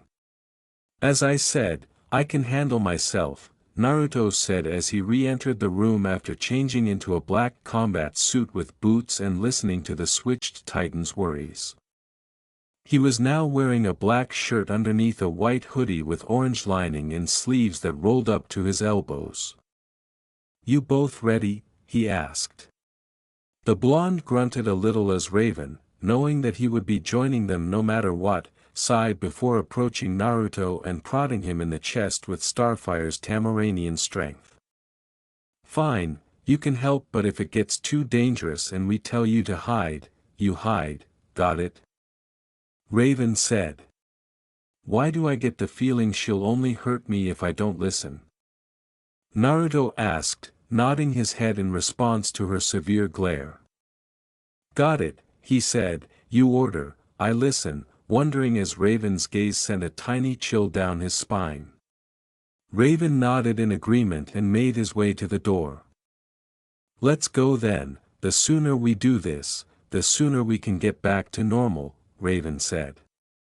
Naruto said, of course your friends go into hiding just as we start looking for them, as he and the others proceeded down an alley, watching for ambushes at every turn. So, how are you both doing? Managed to use the others' powers yet? He asked. Naruto had advised Raven and Starfire to try learning how to use the other abilities while they were searching for the possessed titans so that they could fight more effectively when the time came. However, based on Raven's irritated expression and Starfire's dejected one, Naruto could tell they hadn't made any headway. I have been trained for years not to use my emotions, Raven replied with a scowl. It's just not natural for me to feel things, not like how Starfire does. And my people use our emotions to empower ourselves, to make ourselves stronger, Starfire said. It is difficult for my people not to express themselves. They're complete opposites, Naruto thought, aware that it was clear that their personalities and appearances were different, but that their powers and skills also differed, making things more challenging for them. Something wrong? He asked, raising an eyebrow as he noticed Raven staring at him. She pointed a finger at her hand and remarked, your hand is bandaged. Right, forgot about that, after we last spoke, I accidentally dropped a mug, when I went to pick up one of the pieces, I cut myself, Naruto said, indicating that she was looking at his bandaged right hand. He moved the bandage slightly to reveal that the cut was still there. It's okay, though, it doesn't hurt anymore, he said. Before Raven could say anything, she screamed and pointed to the sky, saying, look, a little too loudly, it's Beast Boy. Raven was ready to tell him that she would cure his hand once she regained her body. Following her line of sight, Naruto and Raven saw the Beast Boy as a bird flying high above them. They had to quickly hide because Starfire was shouting, but they were lucky that the Green Titan didn't hear them. They watched as he flew around the area, giving a random caw before eventually taking off in an unknown direction. The three of them quickly found themselves close to an abandoned theater. Seriously, Naruto muttered as he and the others hid in a nearby alleyway. He peered around the corner and saw Beast Boy enter the theater. What is with bad guys' obsession with abandoned places? It's the first place anyone is going to think to look. Raven shushed him just in time as Beast Boy emerged from the theater as a Doberman, sniffing around the perimeter. After a few minutes, he left, giving the group a chance to approach the building. Naruto scowled as he looked at the numerous boarded-up windows. If we try and pry them off, then we'll make too much noise, we need to try and keep the element of surprise, he said. Then we should head to the roof, Raven said. There's usually a way into places like these up there. Seeing an opportunity, Starfire put her hands on Raven's shoulders and grinned. Now, do as I instructed, think of something joyful, she said. As she started to enumerate all the things that made her happy, Raven chose to ignore her and closed her eyes while taking several deep breaths. She started to float slowly, and when they realized it was their chance, Naruto and Starfire took her hand and they all flew to the top of the building. They arrived at the roof without anybody noticing, and Starfire started to clap softly while grinning broadly. Very, very good. What was your joyful thought? She said, grateful that the journey was gradual rather than the frantic, fast-flying one she had previously done. Raven shrugged and said, "Wasn't much. I was just considering going to get some tea when this is all over." "Tell you what," Naruto added, "next time you visit my shop, your drink's on the house." Though it didn't seem like much, if that was what made Raven happy, then so be it. Raven grinned because she loved his drinks, and if they were free, then they were even better. "You too, Star," Naruto said, turning to face the other girl, "come visit whenever you want." After that was resolved, the three returned to their main objective, which was to enter the theater. The only barrier left was a locked door, which Starfire was able to break with Raven's help. However, she became a bit too excited and blew the doors open without anyone noticing. Once inside, they climbed through the rafters and stayed in the shadows. The three widened their eyes when they saw the Puppet King holding the captured puppet titans above the flame. "No," Raven whispered, gripping and cracking the wooden rafter she was on. The Puppet King was surprisingly easy to find, as the small wooden man was standing out in the open in front of a small cauldron filled with blue fire. The possessed titans were nowhere to be seen, but were likely nearby in case of an attack. The Puppet King spun when he saw his enemy hiding in the rafters above him. "No. Bring them back to me," the Puppet King commanded, bringing the possessed titans into the room. Starfire, not wanting to see her friends die, swiftly used Raven's power to catch the puppet titans as they were dropped. "Oh, that can't be good," Naruto muttered as he saw Cyborg prepare his arm cannon and aim at them. He was correct, though, as a sonic blast was fired at them, destroying the rafters and sending the three down below. Before he could check on the girls, he instinctively ducked to avoid a flying kick from Robin, who sailed past him. "All right, so I'm fighting you then," Naruto said, cracking a few knuckles before assuming a stance. "I'll try not to hurt you too bad," he said. Before drawing a small weapon, possessed Robin simply stood and stared for a moment. It then extended, revealing that it was now a bow staff that he spun slightly. The two ran at each other, with Robin swinging down his weapon. Naruto easily avoided the weapon as he continued to dodge the attacks, and he even managed to land a few punches to Robin's torso, forcing the controlled masked teen back a few times. The bow staff swung down, and Naruto stepped aside as it hit the ground with a loud clang. He then stepped on the weapon and slammed an open palm against Robin's chest, sending him flying into a crate.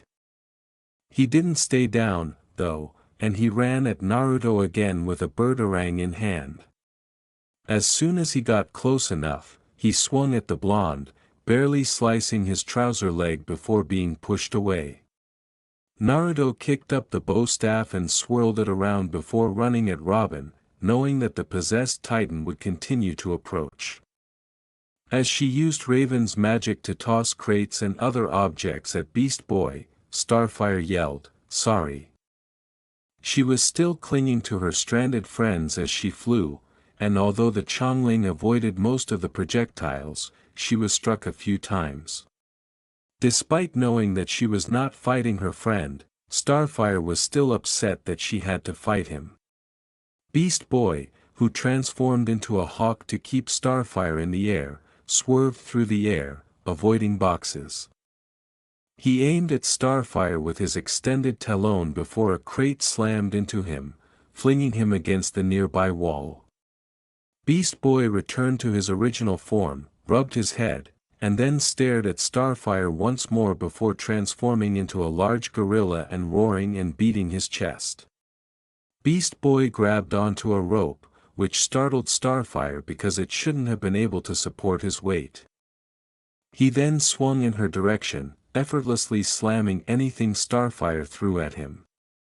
Raven ducked as the cyborg swung at her, cursing herself a little because she was powerless to stop her friend because she lacked Starfire's strength and starbolts, and the only thing she could do was fly, which required concentration. "Come on, righteous fury," Raven muttered to herself, recalling what Starfire had said to her earlier. "Damn it!" Raven exclaimed as she saw Cyborg tear his arm off the wall and turn to face her, transforming it into his sonic cannon. Raven gasped as her back struck a wall, and he punched the wall where her head was just. This gave Raven a brief moment to breathe because Cyborg appeared to be stuck. Raven started to shake her fists a little, trying desperately to will some starbolts, but nothing happened. Raven quickly reacted and leaped off the rafter they were on, narrowly avoiding Cyborg's attack. But as she started to fly, Cyborg grabbed her foot and swung her down into the ground, knocking out the air. Raven remained on the ground, moaning in agony, and when she looked back up, she gasped when she saw Cyborg point his sonic cannon directly at her head before planting his foot on her stomach. Then he saw what was happening to Raven and how Cyborg was aiming his sonic cannon at her. "No!" Naruto yelled, seeing no other option, and dropped the bow staff he had been using to defend himself. At the same time, he managed to grab Robin and slam his head into the wall, disorientating him in the process. He didn't bother to check how Robin was doing before running off towards Raven. When he saw the sonic cannon glow, Naruto frowned. "Damn it. There's no time." Raven was unable to fight Cyborg and could only stare at the sonic cannon in despair. However, something unexpected happened. One moment she was lying on the ground, defenseless, and the next she was standing close by, with a clear view of Naruto lying where she had been. What was even more unexpected was the glowing orb he was holding in his right hand. Raven's only response was, "What?" The cybernetic teenager's arm cannon was completely destroyed up to his elbow, and when Raven snapped her head to where the explosion had occurred, she saw Naruto kneeling on the ground coughing. "Rasengan!" Naruto yelled, launching his attack directly into Cyborg's sonic cannon. There was a loud explosion, and Raven had to cover her eyes for a moment to allow the dust to settle. Her eyes widened when she saw that Cyborg had been blown away and crashed into multiple crates. Raven murmured, "Are you okay?" and moved to stand by his side. She gently grabbed his arm and helped him stand, and he nodded gratefully. She wanted to ask about the odd attack, but she thought she could wait. "I will be," he replied. "What about you? I saw Cyborg almost hit you." "Yeah, I'm okay thanks to you," she said, nodding. "We'll talk about that strange attack you did later." "Understood," she said, squinting at him. A birdarang landed in front of the two, causing them to look at it before realizing it was an attack. Before they could react, it exploded into a cloud of smoke, obstructing their vision. They were unable to even see Robin approach the smoke and toss a disc inside. After a few seconds, it exploded in a massive ball of fire.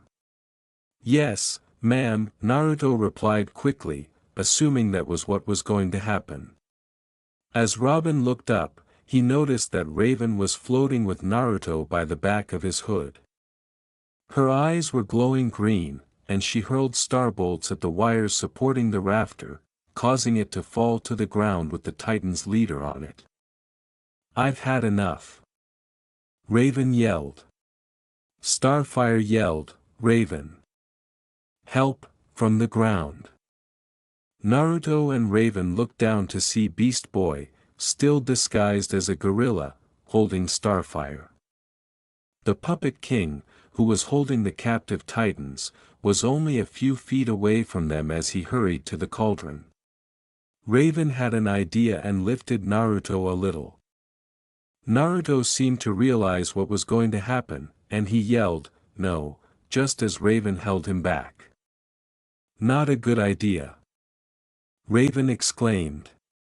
Taking the controller in one hand and the Titan puppets in the other, Naruto smirked and threw the controller into the flames behind him. "No!" he yelled as the flames grew, just as he started to shake violently. She threw him as hard as she could towards the Puppet King, with his arms in front of him as he flew through the air at high speeds. It only took a second for him to slam into the Puppet King, easily landing on his feet. Before their souls were liberated and swiftly returned to their natural bodies, the captive titans blazed. Raven and Starfire both gasped as their souls left their bodies and then returned to their proper locations. "I am me," said Starfire after Beast Boy released her, "and you are you." Cyborg cheered, "We're back," and then saw what was remained of his arm. "What the hell happened to me? Who did this?" Cyborg exclaimed. As he attempted to crawl to the cauldron, the Puppet King stopped their little celebration and Cyborg's irate tirade by yelling, "No! The controller! Without it, I'm just a," and he trailed off as his body turned into a lifeless puppet, toppling down next to the pot. "It's over," Raven assured the others, "the magic that brought him to life is all gone," as she approached the fallen enemy and used her foot to poke the puppet's body to ensure it was dead. "Just a puppet," she muttered. "That's a relief," Robin replied. "I'm sorry you both had to fight us. Let's just go home. Star and I will explain everything later, but, right now, I just want to sleep," Raven suggested, receiving a nod from Robin, as Beast Boy attempted to calm down an angry cyborg who was still demanding to know what had happened to his arm. He was worn out from what his possessed body had been doing, and having your soul torn out and put back in didn't help either. As the others left, Starfire asked, "Where is friend Naruto? I did not see him leave." She had wanted to thank him for his assistance and extend an invitation to the Titan's tower so they could all meet, but he vanished as soon as the combat stopped. After seeing which way Naruto had gone when the Puppet King died, Raven said, "I think I know where he is." "Go on ahead, I'll make sure he's okay," Starfire said, nodding and heading out to join the rest of her team, leaving Raven alone in the theater. Heading in the opposite direction from everyone else, she turned a corner and discovered Naruto bent over, leaning against the wall, clutching his chest, and breathing heavily. "Naruto!" Raven exclaimed, running to him. Before coughing, he said, Hey, I am okay, just need to catch my breath. I can't sense any injuries aside from a few cuts, why are you like this?" Raven scowled as she moved him to sit against the wall and hovered her hand over him. "Because," Naruto said, sighing after catching his breath a bit. "My own chakra is killing me," he said, his voice still heavy but more controlled. "So you're from another dimension?" "Yep, a world where you grew up training to become a shinobi while also having a creature called a tailed beast sealed into you at birth." "That wasn't by choice, but yeah, that's right. And before you arrived in this dimension, you were fighting in a war to stop some guy called Murderer from taking over the world. And then Murderer was betrayed and turned into a goddess who also tried to take over the world. His name was actually Madara, other than that, yeah, he turned into Kaguya somehow and then my team and I fought her." Robin, who had been chatting to Naruto in the Titan's Tower medbay, rubbed his temples as a headache appeared. After the entire Puppet King incident last night, all he wanted to do was go to bed, but that plan was cancelled when he and his friends returned to the tower and discovered Raven there with a complete stranger. Well, he thought the man was a stranger, but Starfire got excited and greeted him like a friend. Raven then asked Cyborg to perform a full-body scan on this Naruto because he claimed he was dying in some way. Naturally, Robin used the opportunity to ask Naruto some questions while Cyborg was doing the scan, after rebuilding his arm. After finding out that Naruto had assisted Raven and Starfire with the Puppet King, he simply wanted some explanations. He would have understood if Naruto had refused to speak, but the blonde was fine with telling his story. "Are we done yet?" "I promise you I'm okay now," Naruto said, wishing to stop the scanning machine that was slowly passing over him on a table. Robin was standing to his right, leaning against the wall, and Raven was sitting on a chair to his left, listening intently. Behind a nearby screen, Cyborg was typing into a computer with Beast Boy and Starfire beside him. He didn't like this room because it reminded him too much of hospitals, and he had spent enough time in those establishments. Raven said, "Sorry, not yet," but her tone was not particularly contrite. Naruto had teleported them both to the tower after telling her that his chakra was killing him in some way, and she had her friends try to figure out what was wrong with him. He simply followed orders, knowing that it would be simpler than battling Raven over this. When Naruto nodded to Robin, he questioned, "What happened after Kaguya, have I got that right? What happened when Kaguya took over Madara? You mentioned that she somehow captured everyone on your world and trapped them in an illusion." "It was a massacre, that's what happened," Naruto said, shifting slightly to become a little more at ease. "It was just myself and my team, 4 of us fighting against a literal goddess," he said, losing his smile as he recalled what had transpired. Raven said, "You don't have to keep going, you don't owe us any answers," since he thought this would be too personal. "Thanks, but I'd rather just get this off my chest," Naruto said, smiling at Raven to let her know that he was fine. Since he wasn't trying to hide anything, it didn't really bother him that much. However, Raven noticed that one of Naruto's hands was clenched into a fist and was trembling a little. It was clear to her and Robin that Naruto wasn't as fine as he made it seem. "My team and I fought Kaguya with everything we had, but it didn't matter. At one point we thought we managed to catch a small break when we were thrown into one of her many personal dimensions. We tried to come up with a plan, but then she appeared out of nowhere using one of her portals to appear behind Sakura, and we didn't even have time to react when her neck was snapped," Raven said. "I'm sorry," Robin said, unsure of what else to say. Naruto closed his eyes as he recalled that moment clearly. Sakura had been staring at him and even saying his name seconds before she passed away. He could hear Starfire gasp from behind the screen, and he could tell that the others were also horrified without opening his eyes. Taking a deep breath, Naruto kept going. "I remember losing myself after that. It didn't seem to matter what I did, nothing could stop that woman and it was terrifying. At one point, Sasuke and I were knocked down hard. I guess Kaguya saw her chance to kill us because she threw several of those bone attacks at us. Kakashi tried to protect Sasuke and I by using his Susanoo, but he wasn't fast enough. Before he could fully summon it, one of the attacks got through and pierced his chest. One moment he was there and the next, he was nothing but ash. How on earth did he make it through?" Without realizing it, Robin shared his friend's sympathy for Naruto in their thoughts. "I'm so sorry, Naruto," Raven thought.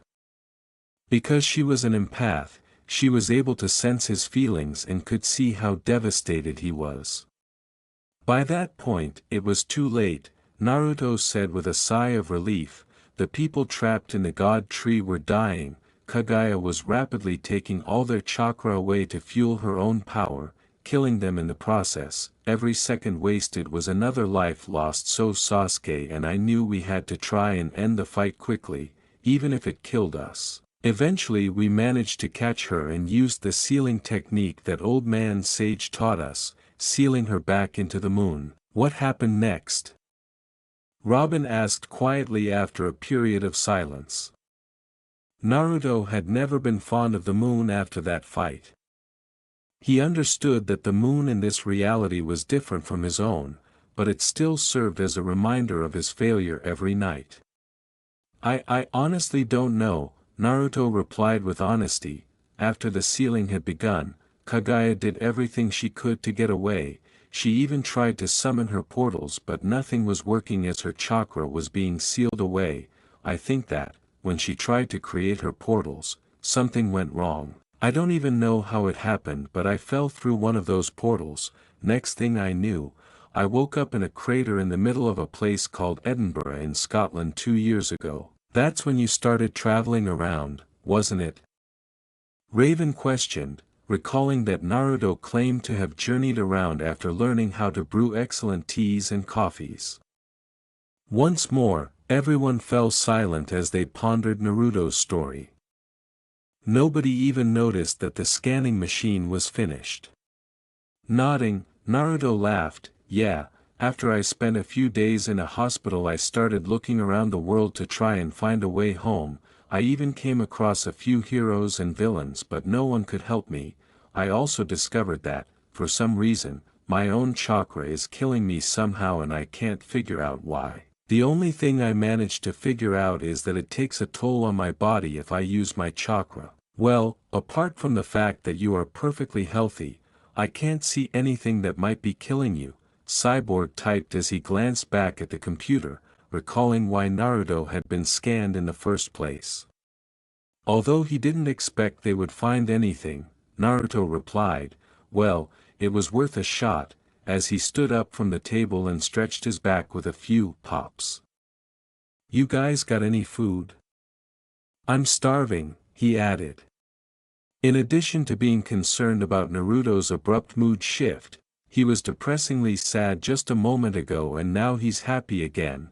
Raven didn't appear particularly happy that the scanners revealed nothing and wondered if something had been missed, though she doubted it. Cyborg is typically thorough when it comes to health.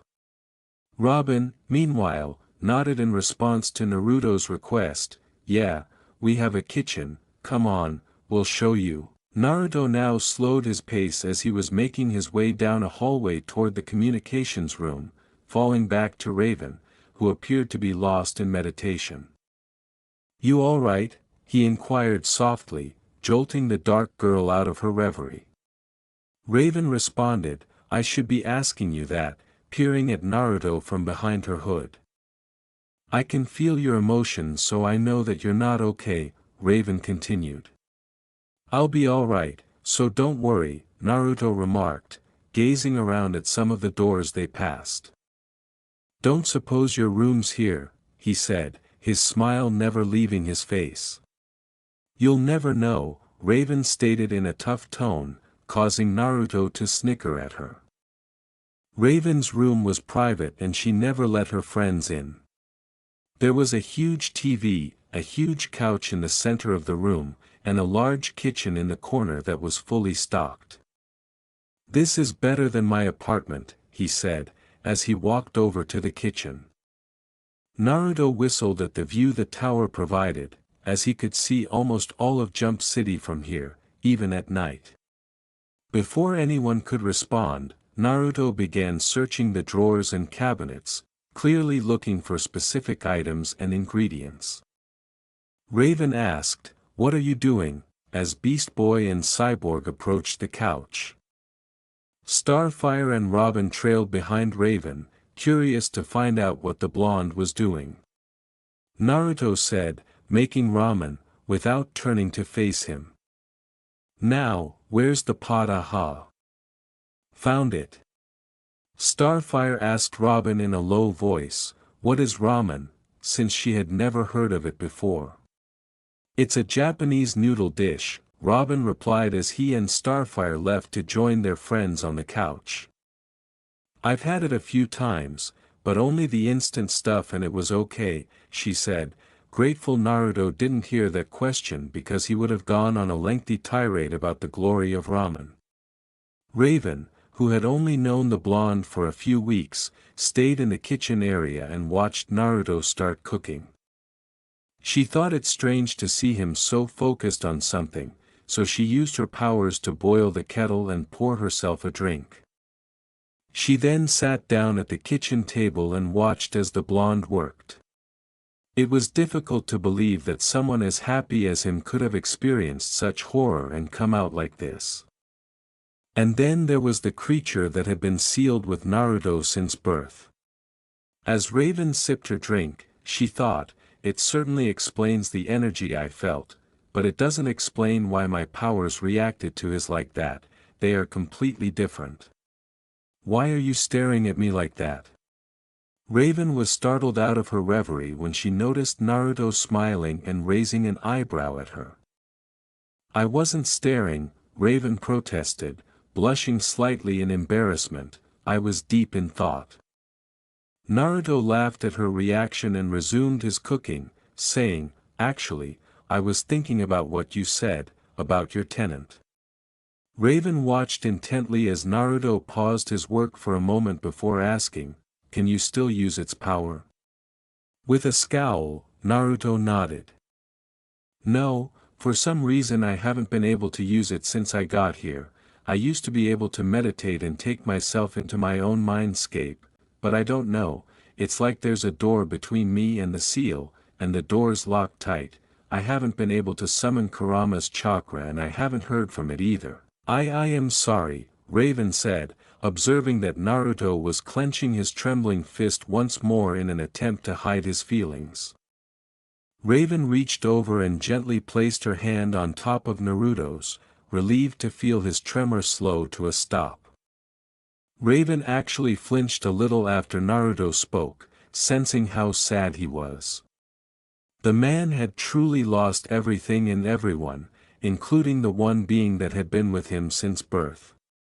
Thank you, Naruto replied softly, grinning slightly in gratitude.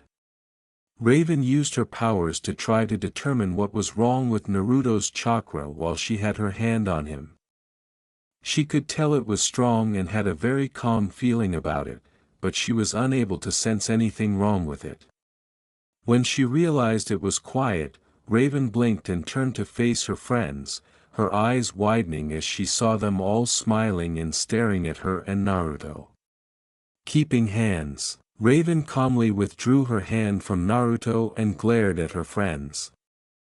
Not one word, she said, her eyes threatening to hurt them if anyone commented. Her eyes narrowed as their smiles widened, and she sincerely hoped that they wouldn't draw conclusions too quickly. Naruto returned to the boiling pot and stirred it. As he and the other titans sat around the kitchen table eating the ramen he had prepared, Naruto thought, it's been a while. He sat between Raven and Starfire, with Cyborg and Beast Boy seated across from them and Robin at the end of the table.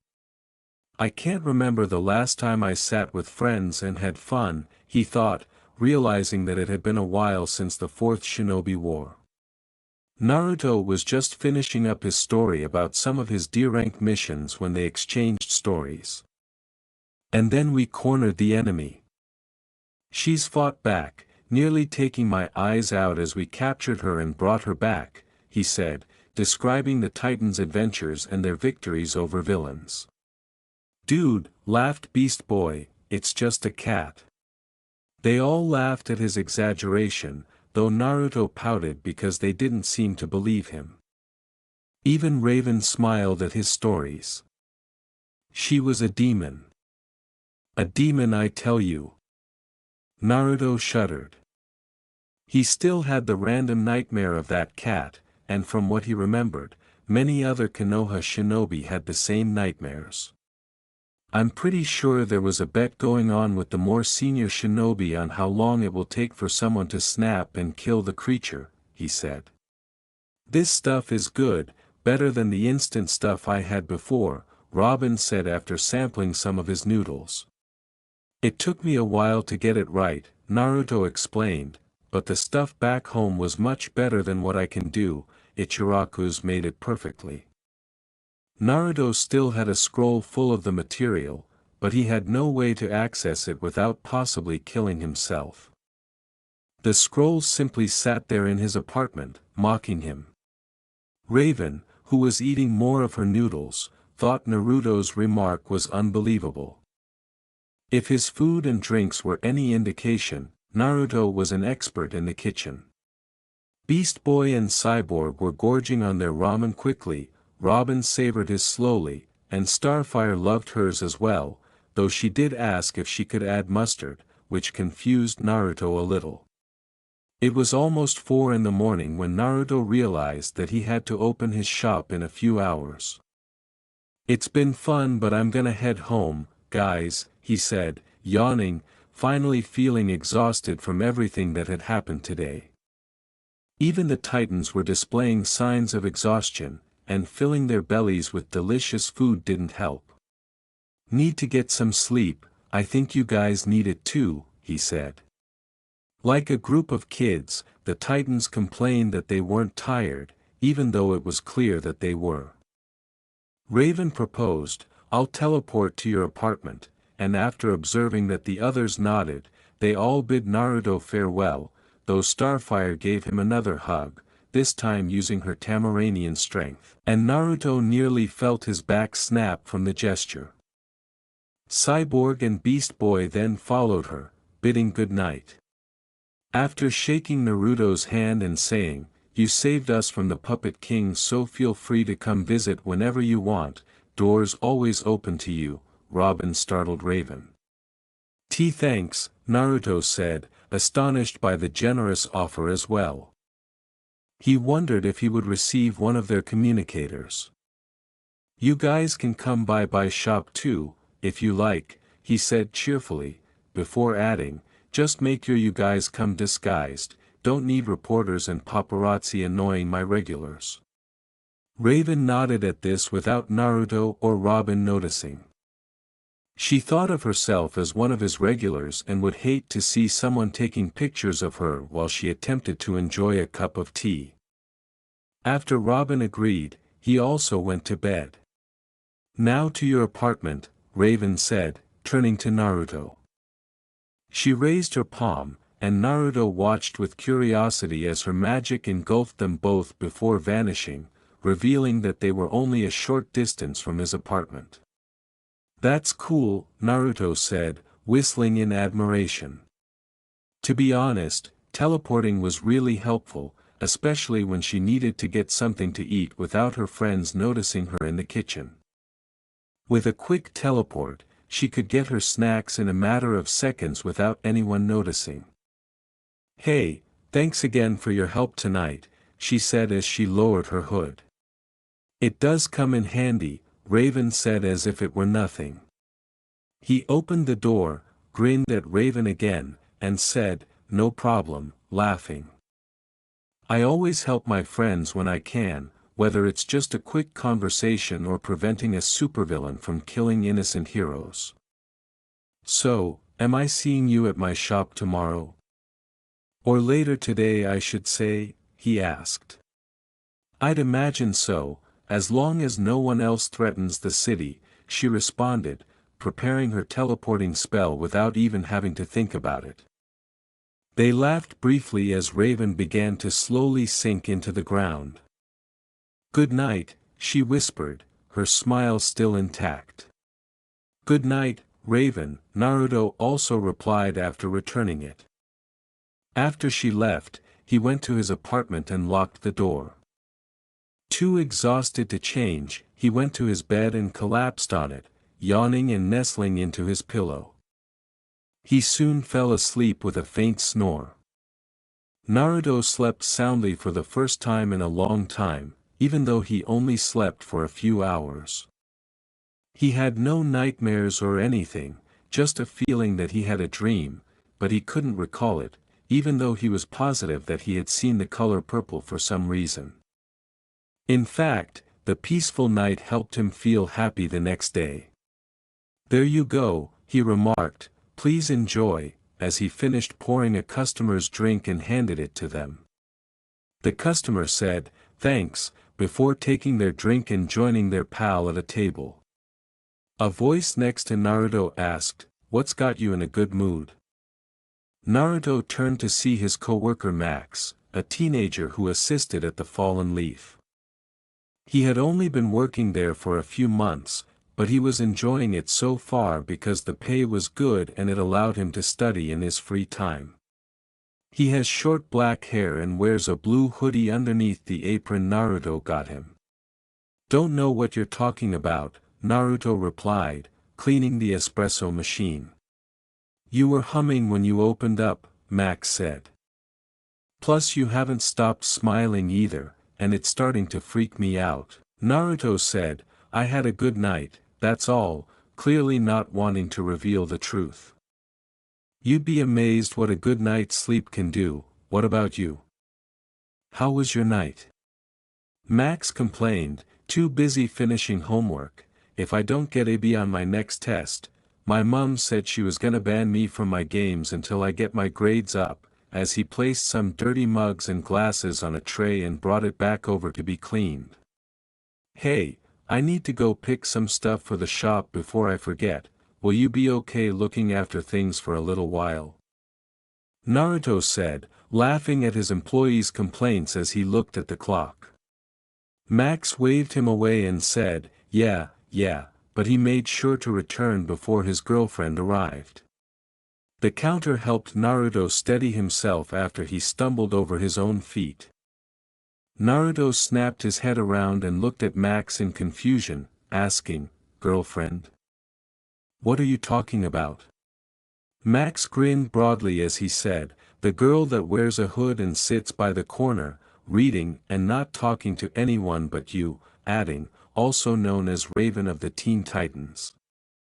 He had spoken to the girl a few times, and although they occasionally struck up a conversation, Raven only ever spoke to Naruto. Naruto reddened and sputtered, shocked by what Max had just said. Raven? His girlfriend? We're only pals, even though we did share a bed once. He frowned at Max, who was smiling at his response, and said, and you just talked yourself out of the raise I was going to give you, before expressing his final thought, we're just friends. Max yelled, wait. I was kidding, in an attempt to regain the raise, but it was too late because Naruto had already left. Ah! Naruto laughed as he left the store and said, thanks again, old man. He was now carrying a couple of plastic bags filled with supplies for his shop, including coffee beans, milk, sugar, and other items. However, as he was making his way back to his shop, he passed an alley and had to stop because he heard something. Something wasn't right. He located the child and noticed that they were huddled in the corner, a large rag covering their form as they cried. Naruto quickly looked around and saw nothing unusual, so he put his bags down and to the side so that they wouldn't be taken. He then proceeded down the surprisingly wide alley with narrowed eyes as he felt the hairs on the back of his neck stand on end. Naruto reached down to touch the child's shoulder because they were still crying, but he jumped back just in time to see a man land where he had been standing moments before. He could see that two more men were standing around him, emerging from the shadows, and they were all wearing the same outfit, a black uniform with metal plates around their limbs and an orange mask covering their faces. They all just stared at Naruto without saying anything. Naruto looked at each of them and asked, mind telling me who you all are? They all remained silent. One of the men moved first and threw a punch at him with surprising speed, but Naruto easily caught it. Naruto then threw his own punch and landed it on the man's chest, knocking him back a few feet. So that's how it is, Naruto said, cracking his neck, let's get this over with, I've got to get back to work, demonstrating that even without his chakra. They all moved simultaneously, attempting to swiftly overwhelm him, but Naruto was anything but. He took a step back to allow a fist to fly past him, then swiftly grabbed the appendage and spun, flinging the first masked attacker into another.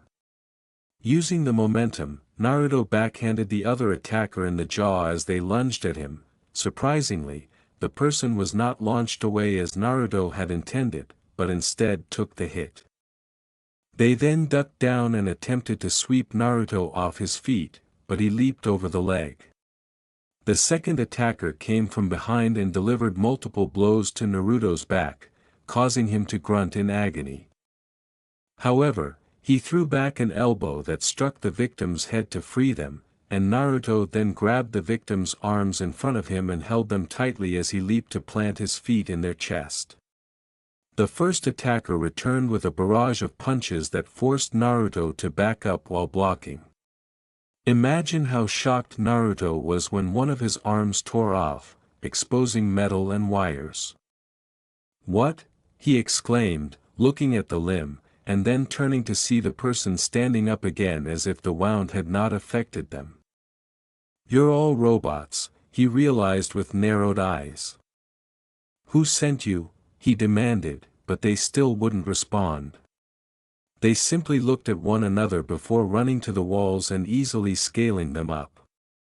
Even the one without an arm escaped despite Naruto's best efforts to stop it, and now he was standing in the alley, clutching a robot's severed arm and appearing to be quite perplexed by everything. "Everything okay?" Max said as Naruto made his way back to the store, still bewildered. "And why do you have an arm with you?" The business owner's arrival with the item caused even the customers to double-take. With the bags in one hand and the appendage in the other, Naruto said, "Nothing much happened, I was just mugged by 3 weird robot ninjas, ripped one of their arms off and they ran away before they could get anything," looking down at the object. "Fine, don't tell me," Max sighed incredulously, assuming his boss was merely being humorous. "By the way, your girlfriend's here, she was waiting for you to pour her drink," he said, gesturing with his thumb behind him to indicate that Raven had returned and was reading a book in the corner. "She is not my girlfriend," he whispered, blushing slightly, as Naruto twisted and stared at Max, who simply gave him a sly smile. "And if you make that joke again, I'll shove this robot arm where the sun don't shine," he said. Ignoring Max, who merely laughed, Naruto approached Raven and greeted her with a smile. "Why are you carrying around an arm?" Raven inquired, raising an eyebrow. As usual, Naruto surprised her, and she sensed that this kind of thing usually occurs. Putting the sake bottle and the arm on the table, Naruto took a seat. "I'm actually not sure what happened. This all happened about 10 minutes ago. I was walking back to work, heard someone crying in an alley and, being the nice guy that I am, went to go see what was wrong. Next thing I know, 3 guys dressed as ninjas appeared and started attacking me without saying anything." "What?" Raven cried in shock at hearing her friend being attacked in such a manner. A few patrons looked up at the yell but promptly returned to their own tasks. "Don't worry, I'm fine," said Naruto. As soon as they realized it wasn't going to be an easy fight, they ran away. "Well, that was after I accidentally ripped one of their arms off." Raven raised another eyebrow at Naruto as he examined the appendage and said, "That's not a prosthetic, were they robots?" Naruto tapped the severed arm and looked at it thoughtfully. "Think so, no idea why they attacked me though, they didn't say a word the entire time." "Don't suppose you've ever come across robots with limbs like this?" Naruto asked. "My friends and I have fought robots before but I've never seen any of them with an arm like this," Raven responded, also examining the limb. "If you want, I can take it back to the tower with me and have Robin and Cyborg look at it, I'm sure they'll want to know more about it as well." Nodding, Naruto concurred, "That'd be great, thanks. Now then, I believe I offered you a free cup of tea the last time we spoke." "Oh, good, I was starting to think you forgot about that offer."